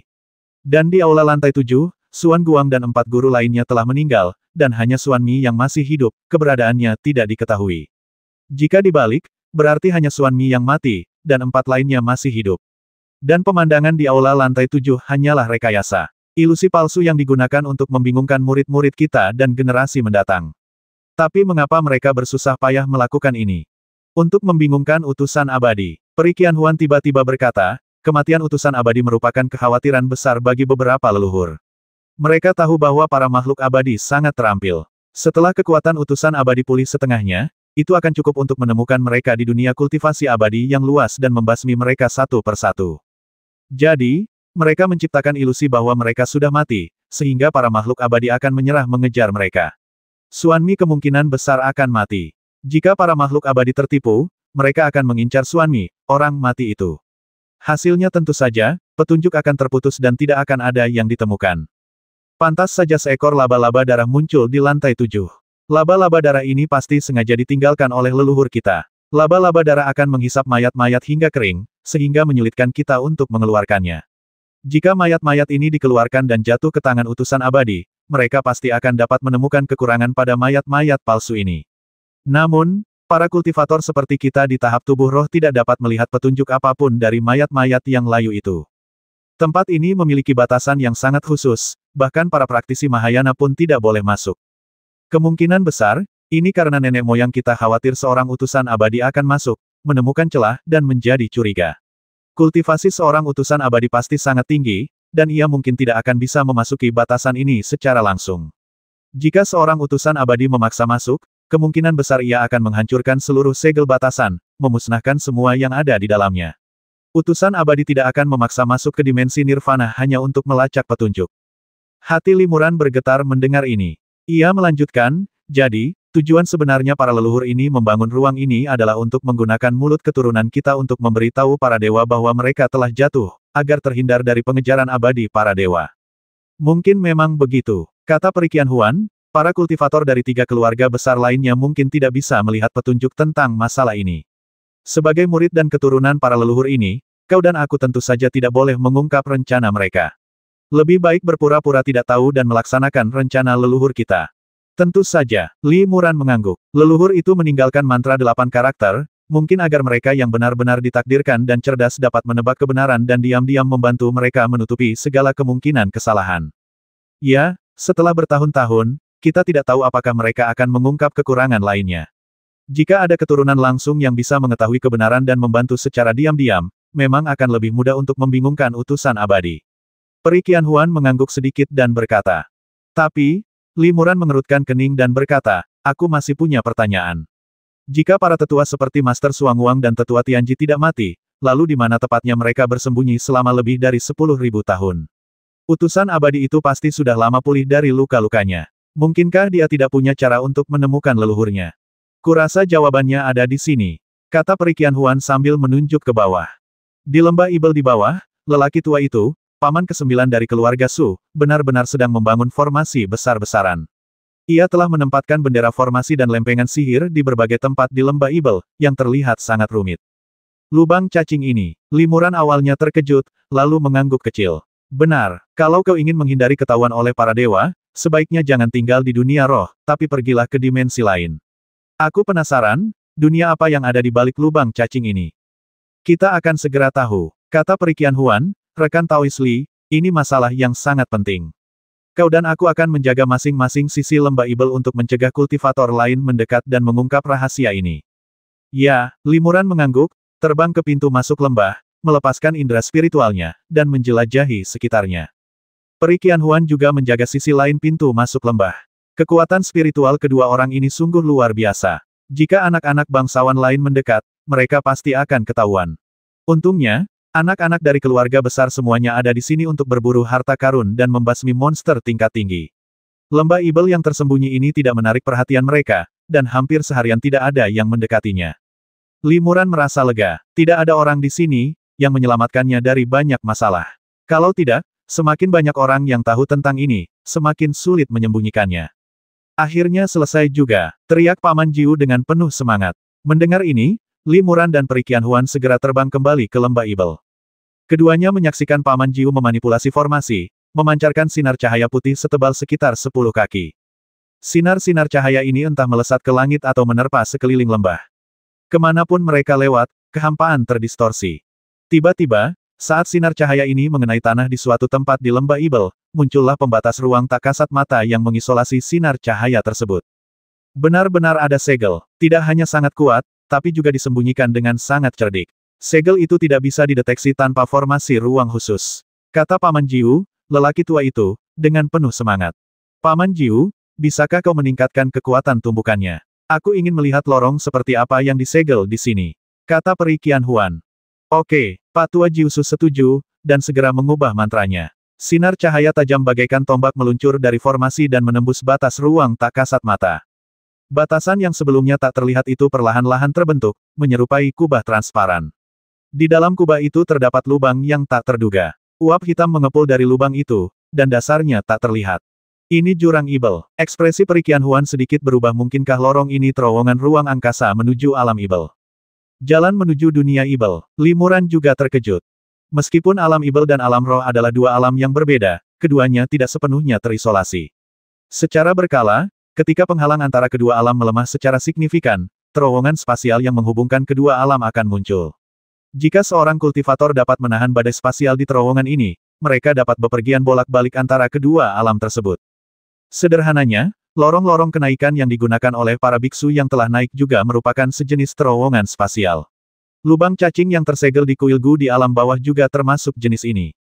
Namun, beberapa terowongan spasial bersifat sementara dan akan segera menghilang. Namun, beberapa dapat dipertahankan untuk waktu yang lama dengan bantuan kekuatan formasi, dan beberapa akan bertahan selamanya, bahkan menghabiskan kekuatan penghalang antarmuka, secara bertahap meluas dan menyebabkan kedua dunia menyatu secara bertahap kecuali seorang kultivator yang kuat menekan dan menyegelnya. Dengan kata lain, Tuan Xuan Guang dan para senior lainnya benar-benar pergi ke alam Ibel. Limuran terkejut. Itu memang mungkin, kata Peri Qianhuan, jika mereka melarikan diri ke dunia Ibel, akan sulit bagi para dewa untuk menemukan mereka. Limuran mengangguk diam-diam. Spekulasi ini tampak berani dan tidak banyak bukti langsung, tetapi sangat mungkin. Ini karena melakukan hal itu adalah cara yang paling mungkin untuk lolos dari kejaran para utusan abadi. Siapa yang bisa membayangkan bahwa beberapa kultivator Mahayana tingkat akhir yang sangat terampil dari alam roh benar-benar akan melarikan diri ke alam Ibel untuk berlindung. Lingkungan dunia Ibel jelas didominasi oleh energi Ibel. Ketika mereka melarikan diri ke dunia Ibel, mereka hampir menyerah dalam praktik mereka. Tampaknya keberadaan utusan abadi membuat Xuan Guang dan yang lainnya sangat waspada. Mereka lebih suka melarikan diri ke dunia Ibel daripada menjadi sasaran utusan abadi. Tetapi jika mereka begitu takut pada yang abadi, mengapa mereka tidak meninggalkan cermin itu pada yang abadi? Jika yang abadi datang ke dunia fana untuk harta karun itu, mereka bisa saja menyerahkan cermin itu dan menyembunyikannya untuk sementara waktu, dan yang abadi mungkin akan mengambilnya dan kembali ke dunia abadi, meninggalkan mereka sendirian. Mungkinkah mereka punya alasan kuat lainnya? Atau mungkin mereka telah menemukan rahasia cermin ajaib dan lebih baik mati daripada menyerahkannya. Saat memecahkan satu teka-teki, Limuran tentu saja memiliki pertanyaan lain di benaknya. Ia takut jawaban atas pertanyaan-pertanyaan ini baru akan diketahui setelah bertemu langsung dengan Xuan Guang dan yang lainnya. Peri Qianhuan menatap jurang Ibel yang terlarang, tenggelam dalam pikirannya dan tenggelam dalam pikirannya. Tiba-tiba, ekspresi Peri Qianhuan berubah. Ia mengeluarkan jimat transmisi suara emas dari dadanya. Jimat itu bersinar keemasan, menandakan bahwa berita penting akan datang. Qianhuan menyapukan pikiran sucinya, dan jimat transmisi suara berubah menjadi cahaya keemasan dan terbenam di tengah alisnya. Apa? Seru Peri Qianhuan, lebih dari separuh kultivator keluarga Yue terbasmi atau terluka dalam semalam. Apa yang sebenarnya terjadi? Dengan kejadian sebesar itu, Peri Qianhuan dan yang lainnya tentu saja tidak bisa tinggal di sini lebih lama lagi. Bahkan Limuran pun harus pergi dan bergegas keluar istana Jiemi untuk bertemu kembali dengan Liu Chenfeng dan yang lainnya. Jika tidak, keluarga Su dan para kultivator lembah Tianjian tidak akan memiliki pemimpin, dan nasib mereka kemungkinan besar akan sama dengan nasib keluarga Yue. Apakah itu keluarga Ye atau Jin? Peri Qianhuan sedikit mengernyit. Para kultivator keluarga Yue cukup kuat, dan bahkan serangan mendadak pun membutuhkan banyak orang untuk melukai mereka. Oleh karena itu, para kultivator lembah Tianjian mustahil, dan para kultivator keluarga Su tentu saja tidak akan bertindak sendiri. Kemungkinan besar hanya keluarga Ye atau Jin. Dari permukaan, keluarga Jin lebih mungkin. Kata Limuran, mungkin keluarga Jin takut ketiga keluarga lainnya akan bersatu untuk membalas kematian leluhur mereka, jadi mereka menyerang lebih dulu dan menghancurkan ketiga keluarga lainnya satu persatu. Tentu saja, ini hanya spekulasi saya. Kebenarannya perlu diselidiki dengan saksama. Paman tua Jiu segera menyingkirkan formasi, dan mereka bertiga masing-masing mengaktifkan Ordo Senyap dan meninggalkan Istana Senyap. Di luar Istana Keheningan, terjadi kekacauan. Keluarga Ye, keluarga Jin, dan beberapa murid keluarga Yue menggunakan kekuatan magis mereka untuk mengepung keluarga Su. Liu Chenfeng dan beberapa kultivator lembah Tianjian lainnya melayang ke samping. Berhenti, teriak Perikian Huan, seluruh tubuhnya terbungkus bola api spiritual 7 warna yang indah, dan muncul di hadapan para kultivator keluarga Su. Kalian memanfaatkan kehadiranku untuk mengepung para kultivator keluarga suku. Apa kalian mencoba memprovokasi pertempuran berdarah? Tanya Perikian Huan dengan marah kepada Jin Yunxi, Tuan Muda Ye San, dan yang lainnya yang memimpin rombongan. Api spiritual 7 warna itu berubah menjadi naga api 7 warna yang tampak hidup, berputar-putar di sekelilingnya, dengan api yang berkobar-kobar, seolah siap menerjang musuh kapan saja. Keluarga Sumulah yang memulai perang lebih dulu. Kalau kita tidak bersatu dan mengambil inisiatif, aku khawatir kita akan dihabisi satu persatu oleh keluarga Sumu. Kata Jin Yunxi dengan marah. Apa maksudmu? Perikian Huan sedikit mengernyit. Para kultivator keluarga suku mematuhi aturan dan tata tertib. Bagaimana kau bisa bilang kami memprovokasi perang? Tuan Muda Ye San berkata kepada seorang tetua dari keluarga Yue, Yue Xingfeng, tolong ceritakan lagi apa yang terjadi. Yue Xingfeng berkata dengan getir, setelah perjalanan ke Istana Sunyi, para kultivator keluarga Yue ku berpencar untuk menjelajahi ruang tertutup ketiga ini. Akibatnya, belum lama ini, mereka terbasmi satu demi satu, dengan hampir separuhnya terluka. Hanya satu kultivator yang mengirim pesan sebelum kematiannya, mengatakan bahwa pembasminya adalah sekelompok kultivator pedang bertopeng, yang dipimpin oleh Jin Yunxi.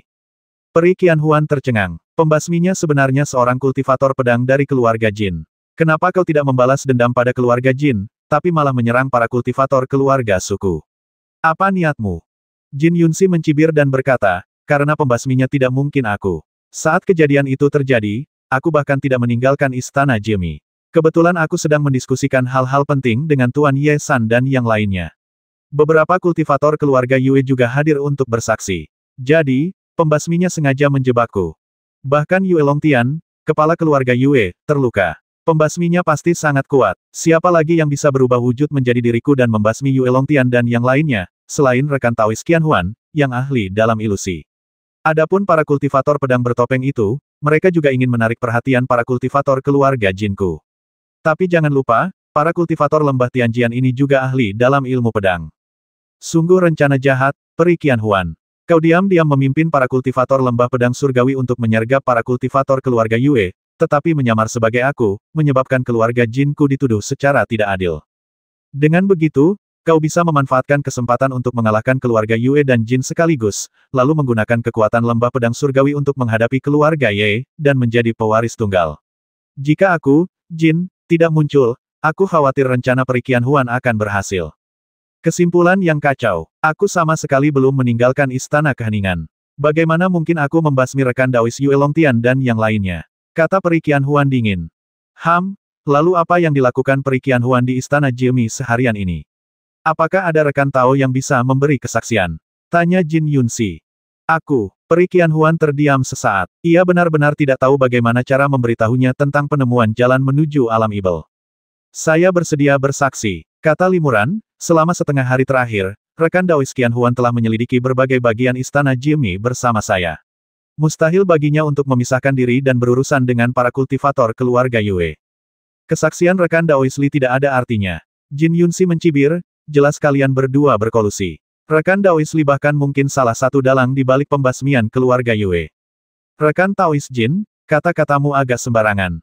Ye Xuan seorang kultivator wanita dari keluarga Ye, tiba-tiba berkata dengan lembut, keluarga Ye ku yakin bahwa kakek buyut kita tidak ada hubungannya dengan masalah ini. Kemungkinan besar Perikian Huan sengaja membawa beberapa kultivator dari keluarga Su yang ahli dalam ilmu pedang untuk beraksi. Kakek buyut, selama kau menarik garis yang jelas antara dirimu, keluarga Su, dan Perikian Huan, keluarga Ye Ku juga akan berdiri di samping kakek buyut kita dan melindungi semua rekan Taois di lembah Tianjian. Rekan Taois Jin, bagaimana menurutmu? Jin Yunxi mendengus dingin jika rekan-rekan Taois dari lembah Tianjian tidak bersalah, keluarga Jin tentu tidak akan mempersulit mereka. Tapi jika mereka bergabung dengan keluarga Su, aku khawatir akan sulit menghilangkan kecurigaan mereka. Bagaimana jika saya tidak setuju? Li Muran mengerutkan kening. Ye Xuan'er menghela napas, Paman Guru, tolong jangan tertipu oleh Peri Qianhuan. Dia hanya memanfaatkanmu. Lagi pula, keluarga Ye dan Paman Guru berasal dari asal yang sama, dan kami tidak akan menyakitimu. Aku ingat setiap kata yang Paman Guru katakan kepadaku di lembah spiritual di Istana Sunyi itu. Aku percaya pada Paman Guru. Berbicara tentang ini, wajah Ye Xuan'er memerah, dan dia tampak sangat malu. Hati Li Muran bergetar. Jika orang lain melihat adegan ini, mereka mungkin berpikir ada hubungan khusus antara dirinya dan Ye Xuan'er. Sekarang mereka sedang membahas hidup dan mati, kebencian, dan masalah benar dan salah. Mengapa Ye Xuan'er bersikap begitu malu-malu? Apa niatnya? Apa yang kau katakan padanya? Peri Qianhuan tiba-tiba bertanya pada Li Muran dengan nada dingin. Li Muran tertegun. Ia telah berbicara banyak dengan Ye Xuan'er saat itu, tetapi semuanya terasa tidak relevan. Ia tidak tahu harus mulai dari mana. Dia segera membalas pesan suara, sekarang bukan waktunya membahas ini. Rupanya, ada yang sedang membuat masalah, menyebabkan keempat keluarga besar saling bertikai. Aku penasaran apa tujuan mereka. Sebelum ia sempat menyelesaikan kata-katanya, Peri Qianhuan tiba-tiba menjentikkan jarinya dengan marah. Naga api 7 warna yang melilit tubuhnya meraung dan menerkam ke arah Ye Xuan'er yang tak jauh darinya. Ah! Ye Xuan'er berteriak, lalu dengan cepat menghindar di belakang Tuan Muda Ye San, seolah-olah dia sudah bersiap. Beraninya kau membasmi di depan umum. Teriak Tuan Muda Ye San. Ia menyuntikkan sejumlah besar kekuatan sihir murni ke dalam token berbentuk heksagram di tangannya. Token berbentuk heksagram itu memancarkan cahaya spiritual dan membentuk tirai cahaya spiritual berbentuk heksagram.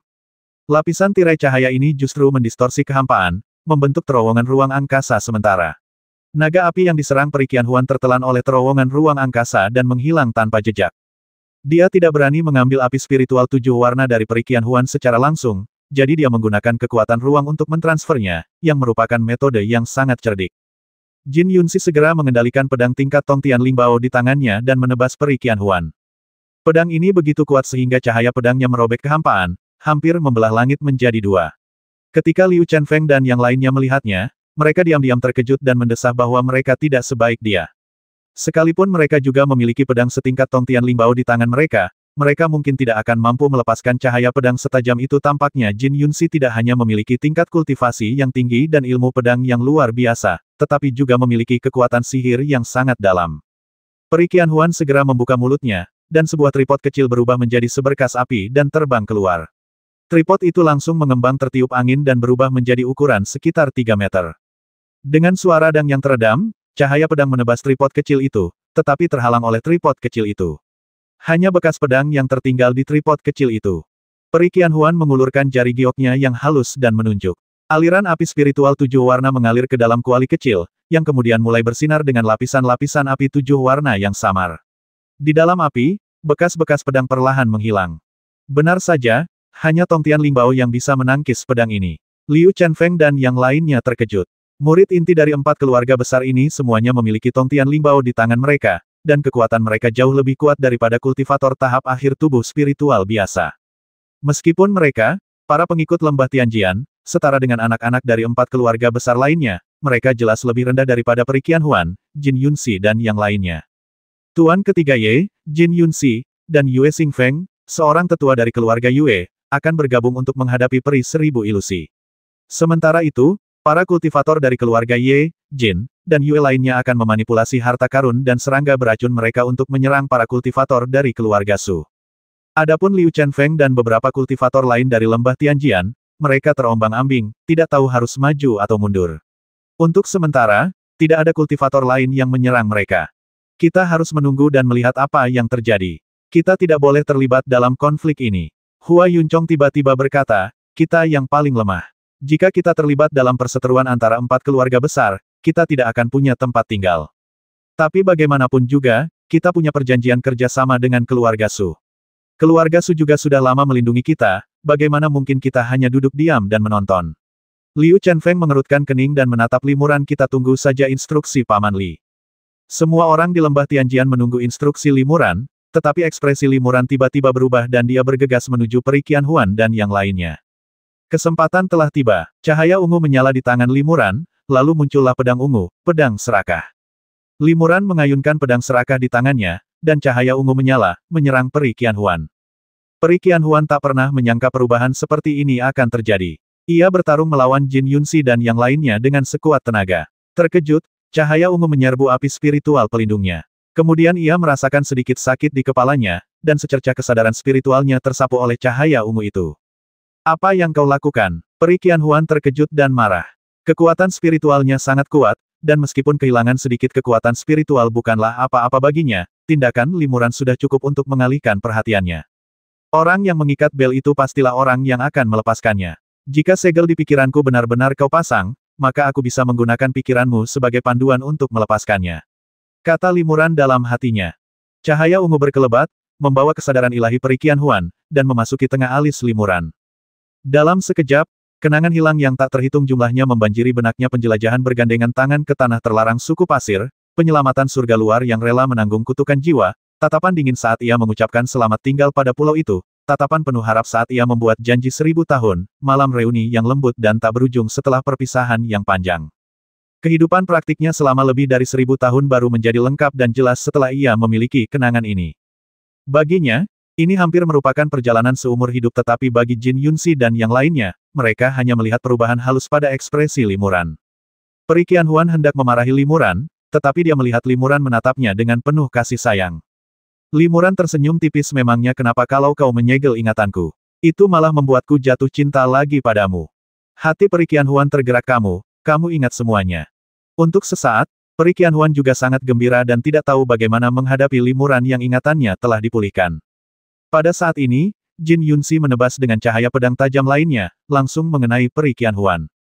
Mencari kematian, teriak Limuran, lalu melesat di depan Peri Qianhuan, dan pada saat yang sama melambaikan lengan bajunya dan memanggil pedang Suanguan. Limuran diam-diam mengerahkan kekuatan sihir di tubuhnya dan tiba-tiba mengayunkan pedangnya. Energi sejati yang terkandung dalam pedang ini terlalu kuat. Cahaya pedang abu-abu yang ditebasnya begitu nyata, seolah-olah itu adalah pedang itu sendiri. Bang! Kedua sinar pedang bertemu di udara, seketika melepaskan energi pedang tak terlihat yang tak terhitung jumlahnya. Kemanapun energi pedang ini lewat, mereka mengukir retakan tipis di kehampaan. Sekilas, kehampaan tempat kedua pedang berpotongan itu tertutupi lapisan retakan yang tak terhitung jumlahnya seperti jaring laba-laba. Para kultivator di sekitarnya segera memanggil cahaya spiritual pelindung mereka. Energi pedang tak terlihat yang menyembur keluar sangat tajam. Jika ada yang terkena, bukan hanya tubuh kultivator itu, tetapi bahkan senjata sihir biasa pun akan terpotong menjadi dua. Kekuatan cahaya pedang yang ditebas Jin Yunxi telah habis dan hilang sepenuhnya, tetapi cahaya pedang abu-abu yang ditebas Limuran masih memiliki kekuatan sisa yang sangat kuat dan terus menebas ke arah Jin Yunxi. Jin Yunxi terkejut dan buru-buru mengayunkan pedangnya untuk menangkisnya. Dengan ledakan lain, ia akhirnya menangkis cahaya pedang abu-abu itu dengan pedangnya sendiri. Namun, energi pedang yang tak terhitung jumlahnya yang terbentuk oleh disintegrasi cahaya pedang abu-abu merobek cahaya spiritual di permukaan tubuhnya dan memotong baju besi pelindung di tubuhnya, meninggalkan bercak darah. Meski luka-luka ini tidak berarti apa-apa bagi seorang kultivator tingkat tinggi, namun itu sudah cukup untuk menunjukkan bahwa Jin Yunxi telah gagal dalam gerakan ini. Ekspresi Jin Yunxi berubah drastis.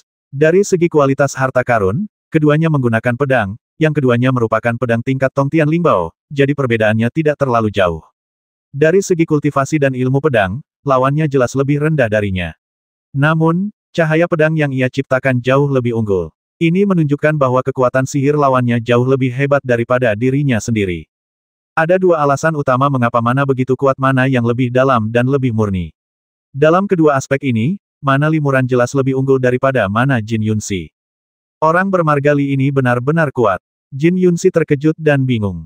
Meskipun ia pernah mendengar dari orang lain bahwa Limuran sangat kuat, ia baru menyadari betapa mengerikannya Limuran setelah bertarung langsung hari ini. Setelah pertarungan pedang ini, Jin Yunxi tidak berani menyerang untuk kedua kalinya. Tuan Muda Ye San juga tidak berani mengambil tindakan, dan situasi sempat menemui jalan buntu. Limuran memegang pedang di satu tangan dan mengumpulkan kekuatan magisnya di tangan lainnya. Ia berseru lantang, siapapun yang berani tidak menghormati Peri Qianhuan berarti melawanku. Dan melawanku berarti melawan surga. Setelah mengatakan itu, Li Muran mengangkat tangannya dan menamparkan Jin Yunxi. Saat serangan telapak tangan ini diluncurkan, kekuatan sihirnya tidak terlalu kuat, dan jejak telapak tangan awan ibel yang padat hanya berukuran sekitar 3 meter, tidak terlalu mengesankan. Namun, energi ibel yang pekat di sekitarnya, di bawah pengaruh yang tak dapat dijelaskan, dengan cepat berkumpul menuju telapak tangan awan ibel. Sebelum jejak telapak tangan itu sempat mengenai Jin Yunxi, jejak itu telah membesar hingga 100 meter, seperti gunung kecil. Jin Yunxi langsung merasakan tekanan yang sangat kuat. Tak hanya itu, ruang di sekitarnya seakan tersegel oleh jejak telapak tangan tersebut. Meskipun ia memancarkan cahaya pedang, ia tak bisa menggunakan teknik melarikan diri pedang untuk melepaskan diri dari cengkraman jejak telapak tangan tersebut. Esensi langit dan bumi masih terus berkumpul di telapak tangan ibel. Meskipun ukuran telapak tangan ibel tidak lagi membesar, kekuatan yang terkandung di dalamnya berkembang pesat. Jin Yunxi mengerahkan segenap tenaganya untuk menghunus pedang di tangannya, dan mati-matian menggunakan energi sejati dan kekuatan sihirnya yang kuat untuk mengubahnya menjadi serangkaian penghalang cahaya pedang untuk melindungi tubuhnya dan menahan telapak tangan ibel yang jatuh. Ketika telapak tangan ibel mengenai kepala Jin Yunxi beberapa kaki jauhnya, itu memang diblokir oleh penghalang cahaya pedang dan tidak dapat ditembak jatuh.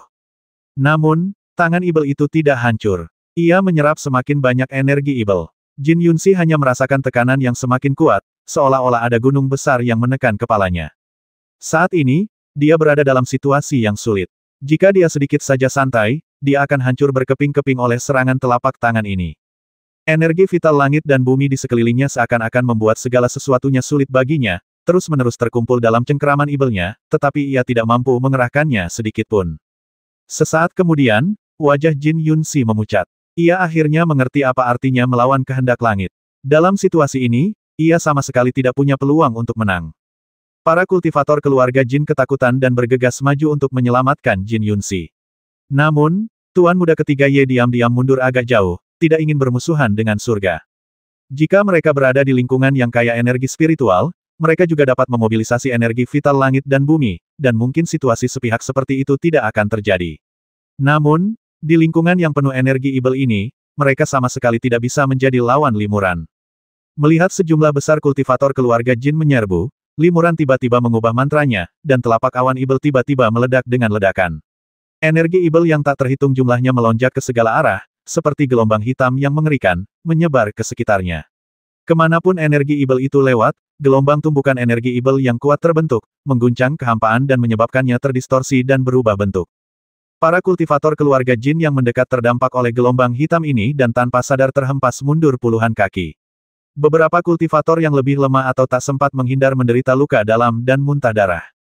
Setelah telapak awan ibel meledak, Jin Yunxi merasakan tekanan berkurang dan segera berubah menjadi cahaya pedang, melarikan diri ratusan kaki jauhnya, melarikan diri lebih cepat daripada kultivator keluarga Jin lainnya. Ketika dia sadar dan melihat Li Muran tidak lagi menyusahkannya, dia pun sedikit tenang dan menatap Li Muran dengan ketakutan dan kecemasan. Dia tahu dengan jelas dalam hatinya bahwa jika bukan karena bantuan para kultivator keluarga Jin, dia pasti sudah mati jika dia bertarung sendirian dengan Li Muran. Ini hanya peringatan. Kalau kau melakukannya lagi, kau akan dibasmi tanpa ampun. Teriak Li Muran dingin. Ye Xuan Er mengerutkan kening, mengapa paman guru begitu protektif terhadap putri sulung keluarga Su? Alasannya sangat sederhana. Li Muran tersenyum tipis, menunjuk perikian Huan, dan berkata, Huan Li adalah istriku. Sebagai seorang suami, sudah menjadi kewajibanku untuk melindungi istriku. Siapa yang berani bicara? Semua orang terkejut, bahkan Liu Chenfeng dan lainnya tercengang. Peri Qianhuan mengerutkan kening kamu. Li Muran tersenyum dan berkata melalui transmisi suara aku telah mengungkapkan hubungan kita dalam satu kalimat. Dengan begitu banyak orang yang menyaksikannya, kau tak akan pernah bisa menyembunyikan rahasiamu dengan menyegel ingatanmu lagi. Selama semua orang di dunia tahu bahwa kau adalah istriku, kau tak akan bisa lagi menghindariku. Paman ke-9 keluarga Su terharu dan langsung berkata lantang, benar. Lebih dari 200 tahun yang lalu, rekan Daois Li datang ke istana Su untuk melamar putri sulung, dan kepala keluarga kami pun menyetujuinya. Namun, putri sulung meminta agar masalah ini dirahasiakan untuk sementara waktu, sehingga undangan pernikahan belum dikirimkan kepada rekan-rekan Daois dari keluarga bangsawan.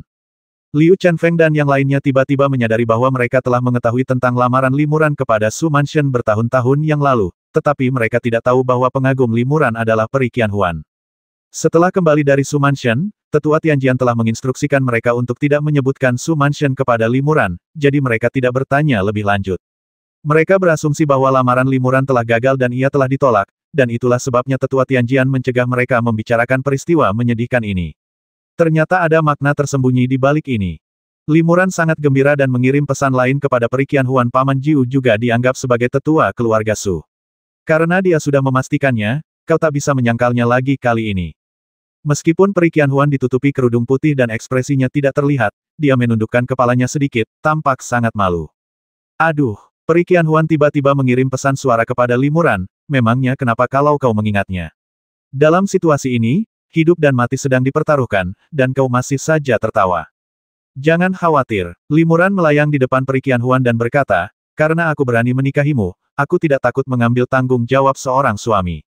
Melihat Limuran masih mengobrol dan tertawa sambil dikelilingi ratusan kultivator, dan melindungi Perikian Huan tanpa rasa takut, Ye Xuan Er tidak bisa menahan perasaan sedikit gugup. Dengan kepahlawanan seperti itu, wanita mana di dunia ini yang tidak akan tergerak? Pantas saja putri sulung keluarga Su, yang selalu sombong, jatuh cinta padanya. Jika ada pria yang bisa memperlakukanku seperti ini, bagaimana mungkin aku bisa melirik pria lain? Gumam Ye Xuan Er dalam hati. Jadi, rekan Daois Li dan keluarga Su terus bergabung untuk melawan kita. Tuan Muda Ye berkata, sekalipun rekan Daois Li sangat kuat, jika kita menyerangnya sekaligus, kita mungkin tidak akan kalah. Dia berkata, aku mungkin tidak akan kalah, tetapi hatinya sudah ragu-ragu. Kalau tidak, mengapa dia memutuskan untuk menyerang sekaligus sejak awal? Karena dia tahu betul bahwa jika mereka bertarung sendirian, tak satu pun dari mereka akan menjadi lawan Limuran. Belum lagi kekuatan sihir, tubuh, harta, dan kesadaran ilahi Limuran semuanya sempurna. Fakta bahwa ia dapat memobilisasi vitalitas langit dan bumi di sekitarnya sesuka hatinya sudah cukup untuk membuatnya tak terkalahkan. Itu salah. Limuran tersenyum tipis. Aku memang telah bergabung dengan keluarga Su, tapi aku tidak berniat menjadi musuhmu. Masalah ini penuh keraguan, pasti ada sesuatu yang lain. Aku tidak tahu siapa yang mencoba menghasut ini, untuk tujuan apa, agar kita saling membasmi. Para kultivator keluarga Yue jelas tidak dibasmi oleh keluarga Su atau kultivator lembah Tianjian. Aku menjamin ini dengan nyawaku. Lalu apa yang terjadi? Kata Tuan Muda Ye San. Aku juga tidak tahu, kata Limuran. Ada banyak kemungkinan. Bisa jadi itu ulah keluarga Su, atau bisa juga keluarga Jin. Selama Jin Yunhuan menguasai seni cloning, dia bisa menyembunyikan kebenaran dan melakukan pembasmian secara diam-diam sambil berbicara denganmu. Bahkan ada kemungkinan kultivator keluarga Yue itu tidak mati sama sekali, tetapi sengaja memprovokasi masalah, agar ketiga keluarga bisa saling bertarung dan keluarga Yue yang akan menuai keuntungan pada akhirnya. Ah, Tuan Muda Ye San terkejut. Ia tidak memikirkan kemungkinan terakhir. Memang, jika para kultivator keluarga Yue tidak mati sama sekali, maka mereka pasti sudah tertipu sepenuhnya. Tidak, para kultivator keluarga Yue ku memang menderita kerugian besar. Token Yuanhun mereka hancur satu demi satu, dan tidak ada kabar dari orang-orang yang hilang. Mereka memang dibasmi oleh musuh yang kejam, kata Yue Xingfeng buru-buru. Limuran melambaikan tangannya dan berkata, kau terus mengatakan bahwa seorang kultivator dari keluarga Yue dibasmi. Apa kau punya bukti konkret? Yue Longtian dan anak buahnya sangat kuat. Bahkan jika kita bertindak, kita mungkin tidak akan bisa membasmi mereka. Jika itu benar-benar dilakukan oleh seorang kultivator dari salah satu keluarga kita, dengan kemampuan Yue Longtian, bukankah dia bisa memberikan informasi yang akurat kepada keluarga lain selama pertempuran?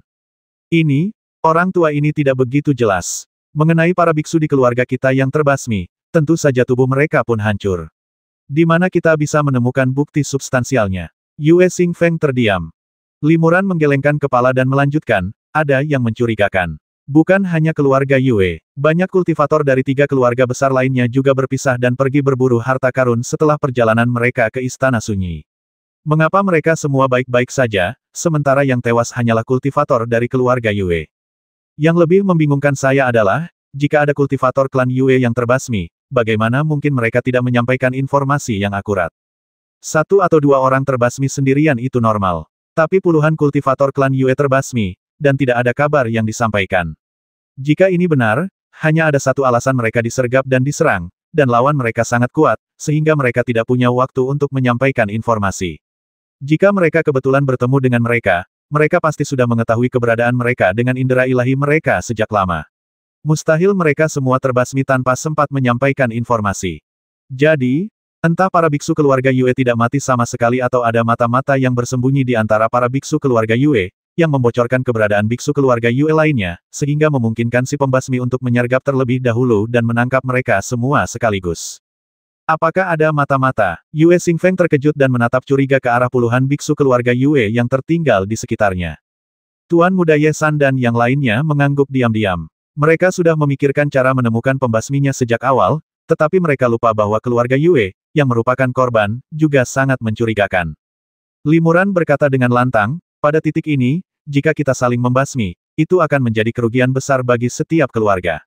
Namun, jika kita tidak menemukan kebenarannya, saya khawatir kalian sesama Taois akan mengalami malam yang gelisah. Karena itu, saya sarankan untuk mencari setiap kultivator keluarga Yue yang masih hidup untuk melihat apakah kita bisa menemukan petunjuk atau mata-mata. Menggeledah kami, kata seorang pemuda dari keluarga Yue dengan marah. Keluarga Su dan rekan Daois Li bertindak sangat arogan. Mereka tidak hanya membasmi puluhan kultivator kami sendiri, tetapi mereka juga ingin menggeledah kami semua. Apakah keluarga Ye dan keluarga Jin hanya akan duduk diam dan menonton? Pengganggu, Limuran mencibir, kalau begitu aku yang akan menggertak hari ini. Rekan-rekan Taois keluarga Yue, jika kalian tidak menyembunyikan apapun dan ingin mengungkap penyebab sebenarnya kematian rekan-rekan Taois kalian, silakan letakkan semua harta benda kalian di hadapan kalian. Setelah kami memverifikasi semuanya, kami akan mengembalikan semuanya dan tidak akan mengambil satu pun. Namun, jika ada yang membangkang, jangan salahkan aku karena bersikap sombong. Siapapun yang membangkang akan dibasmi tanpa ampun. Tangan semua orang berlumuran darah setelah berlatih sekian lama. Aku bahkan tidak akan cemberut kalau kau membasmi beberapa orang lagi. Aku ingin tahu apa yang dipikirkan Tuan Muda ketiga Ye dan rekan Daois Jin. Tuan Muda Ye mengangguk sedikit, kita memang harus melakukan penyelidikan menyeluruh. Jin Yunxi merenung sejenak dan berkata, keluarga Jin saya sama sekali tidak bersalah, jadi kami tidak takut diselidiki lebih lanjut.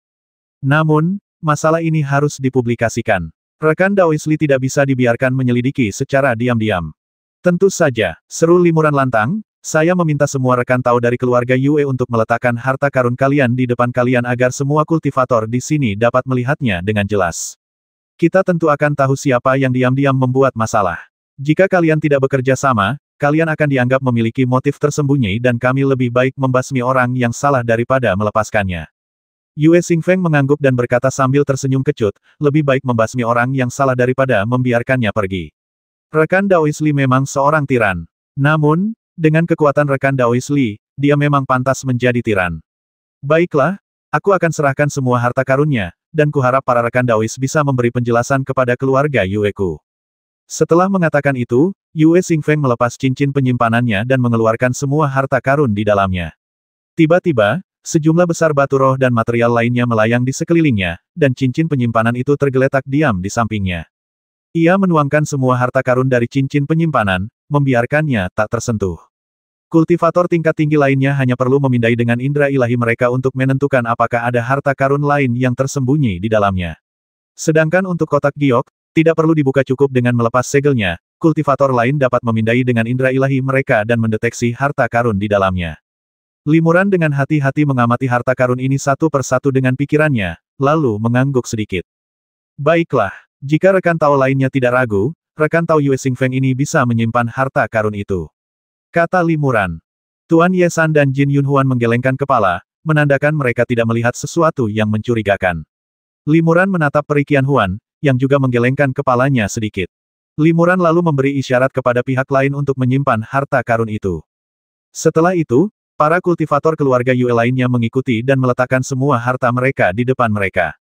Barang-barang pribadi seorang kultivator merupakan hal yang sangat rahasia, berkaitan langsung dengan keterampilan dan kekayaan mereka. Memeriksa barang-barang milik orang lain dianggap sangat kasar dan sangat jarang dalam dunia kultivasi abadi. Namun, ini adalah situasi yang tidak biasa, dan untuk melindungi diri mereka sendiri atau menimbulkan kecurigaan, para kultivator keluarga Yue terpaksa mengungkapkan harta mereka kepada publik. Bagaimanapun, semua kultivator di sini berada dalam tahap tubuh spiritual, dan kekayaan mereka hanya bisa dianggap rata-rata. Limuran dan yang lainnya adalah orang-orang yang memiliki harta spiritual maha kuasa, jadi mereka tidak akan tertarik dengan materi harta spiritual mereka dan menjarahnya secara terbuka.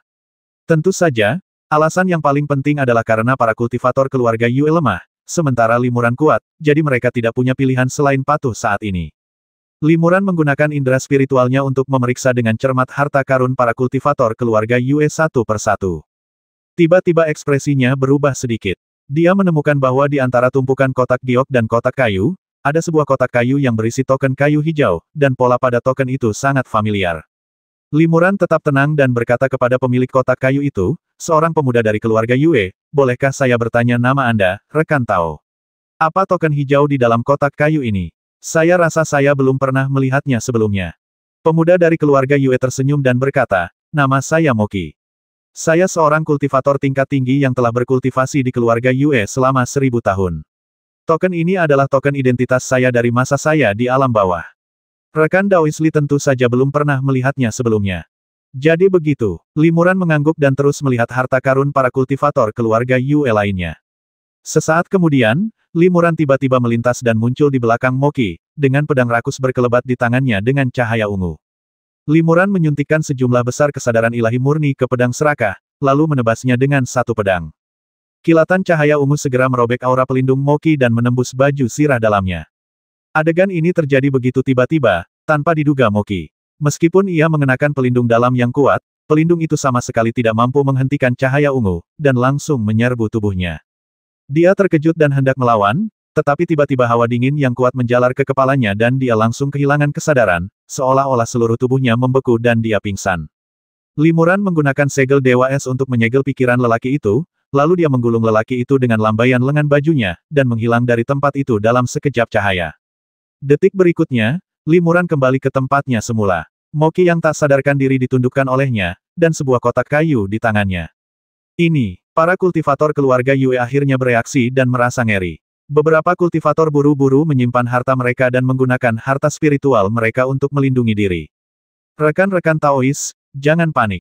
Aku sudah menemukan kebenarannya, seru Limuran lantang. Ia menghancurkan kotak kayu itu dengan satu telapak tangan, mengangkat token kayu hijau, dan berkata kepada kultivator keluarga Jin, rekan Taois Jin Yunhuan, tolong beritahu semua orang tentang token kayu hijau ini.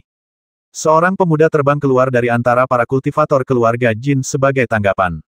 Dia adalah Jin Yunhuan. Ia menatap tajam ke arah Ordo Kingmu, raut wajahnya berubah, lalu mengangguk dan berkata, iya, benar. Mungkinkah masalah ini ada hubungannya dengan kekuatan misterius itu? Mungkinkah kekuatan misterius itu juga telah menyusup ke dimensi keheningan ini? Kemungkinan besar begitu. Limuran mengangguk dengan sungguh-sungguh. Jin Yunsi terkejut Yunhuan, apa yang sebenarnya terjadi? Kenapa aku saja tidak mengerti? Jin Yunhuan berkata, hanya beberapa tetua dari 4 keluarga besar yang tahu tentang masalah ini. Ceritanya panjang, jadi izinkan saya menjelaskannya secara rinci. Jin Yunhuan secara singkat menceritakan bagaimana dia dan Limuran menemukan kekuatan misterius itu, termasuk bagaimana para tetua dari 4 keluarga besar kemudian menyelidiki masalah itu secara diam-diam, tetapi mereka tidak memperoleh banyak keuntungan dan tidak mempublikasikan masalah itu, sehingga sebagian besar kultivator tidak menyadarinya. Namun, beberapa kultivator kebetulan terlibat dan mengetahui sedikit tentang hal itu. Pernyataan Jin Yunhuan juga dikonfirmasi oleh mereka. Peri Qianhuan telah lama mendengar Limuran membicarakan hal ini, dan ia juga terkejut ketika melihat Ordo Kingmu. Jin Yunsi terkejut. Artinya, selain kita, ada kekuatan misterius lain yang sebagian besar terdiri dari para biksu yang telah naik ke alam nirvana. Dan, merekalah yang diam-diam menyerang kita, berniat mencelakai kita. Aku khawatir lebih dari itu. Limuran mengerutkan kening dan berkata, kekuatan misterius ini berhasil menyelinap ke sini tanpa disadari siapapun, dan menghabisi sebagian besar kultivator keluarga Yue dalam semalam. Ini menunjukkan betapa kuatnya mereka. Namun, mereka tidak hanya memanfaatkan ketidaksiapan kita dan menghabisi kita sekaligus. Sebaliknya, mereka diam-diam menghasut kita untuk saling membasmi. Ini menunjukkan bahwa mereka tidak cukup kuat untuk menghabisi para kultivator dari 4 keluarga besar sekaligus.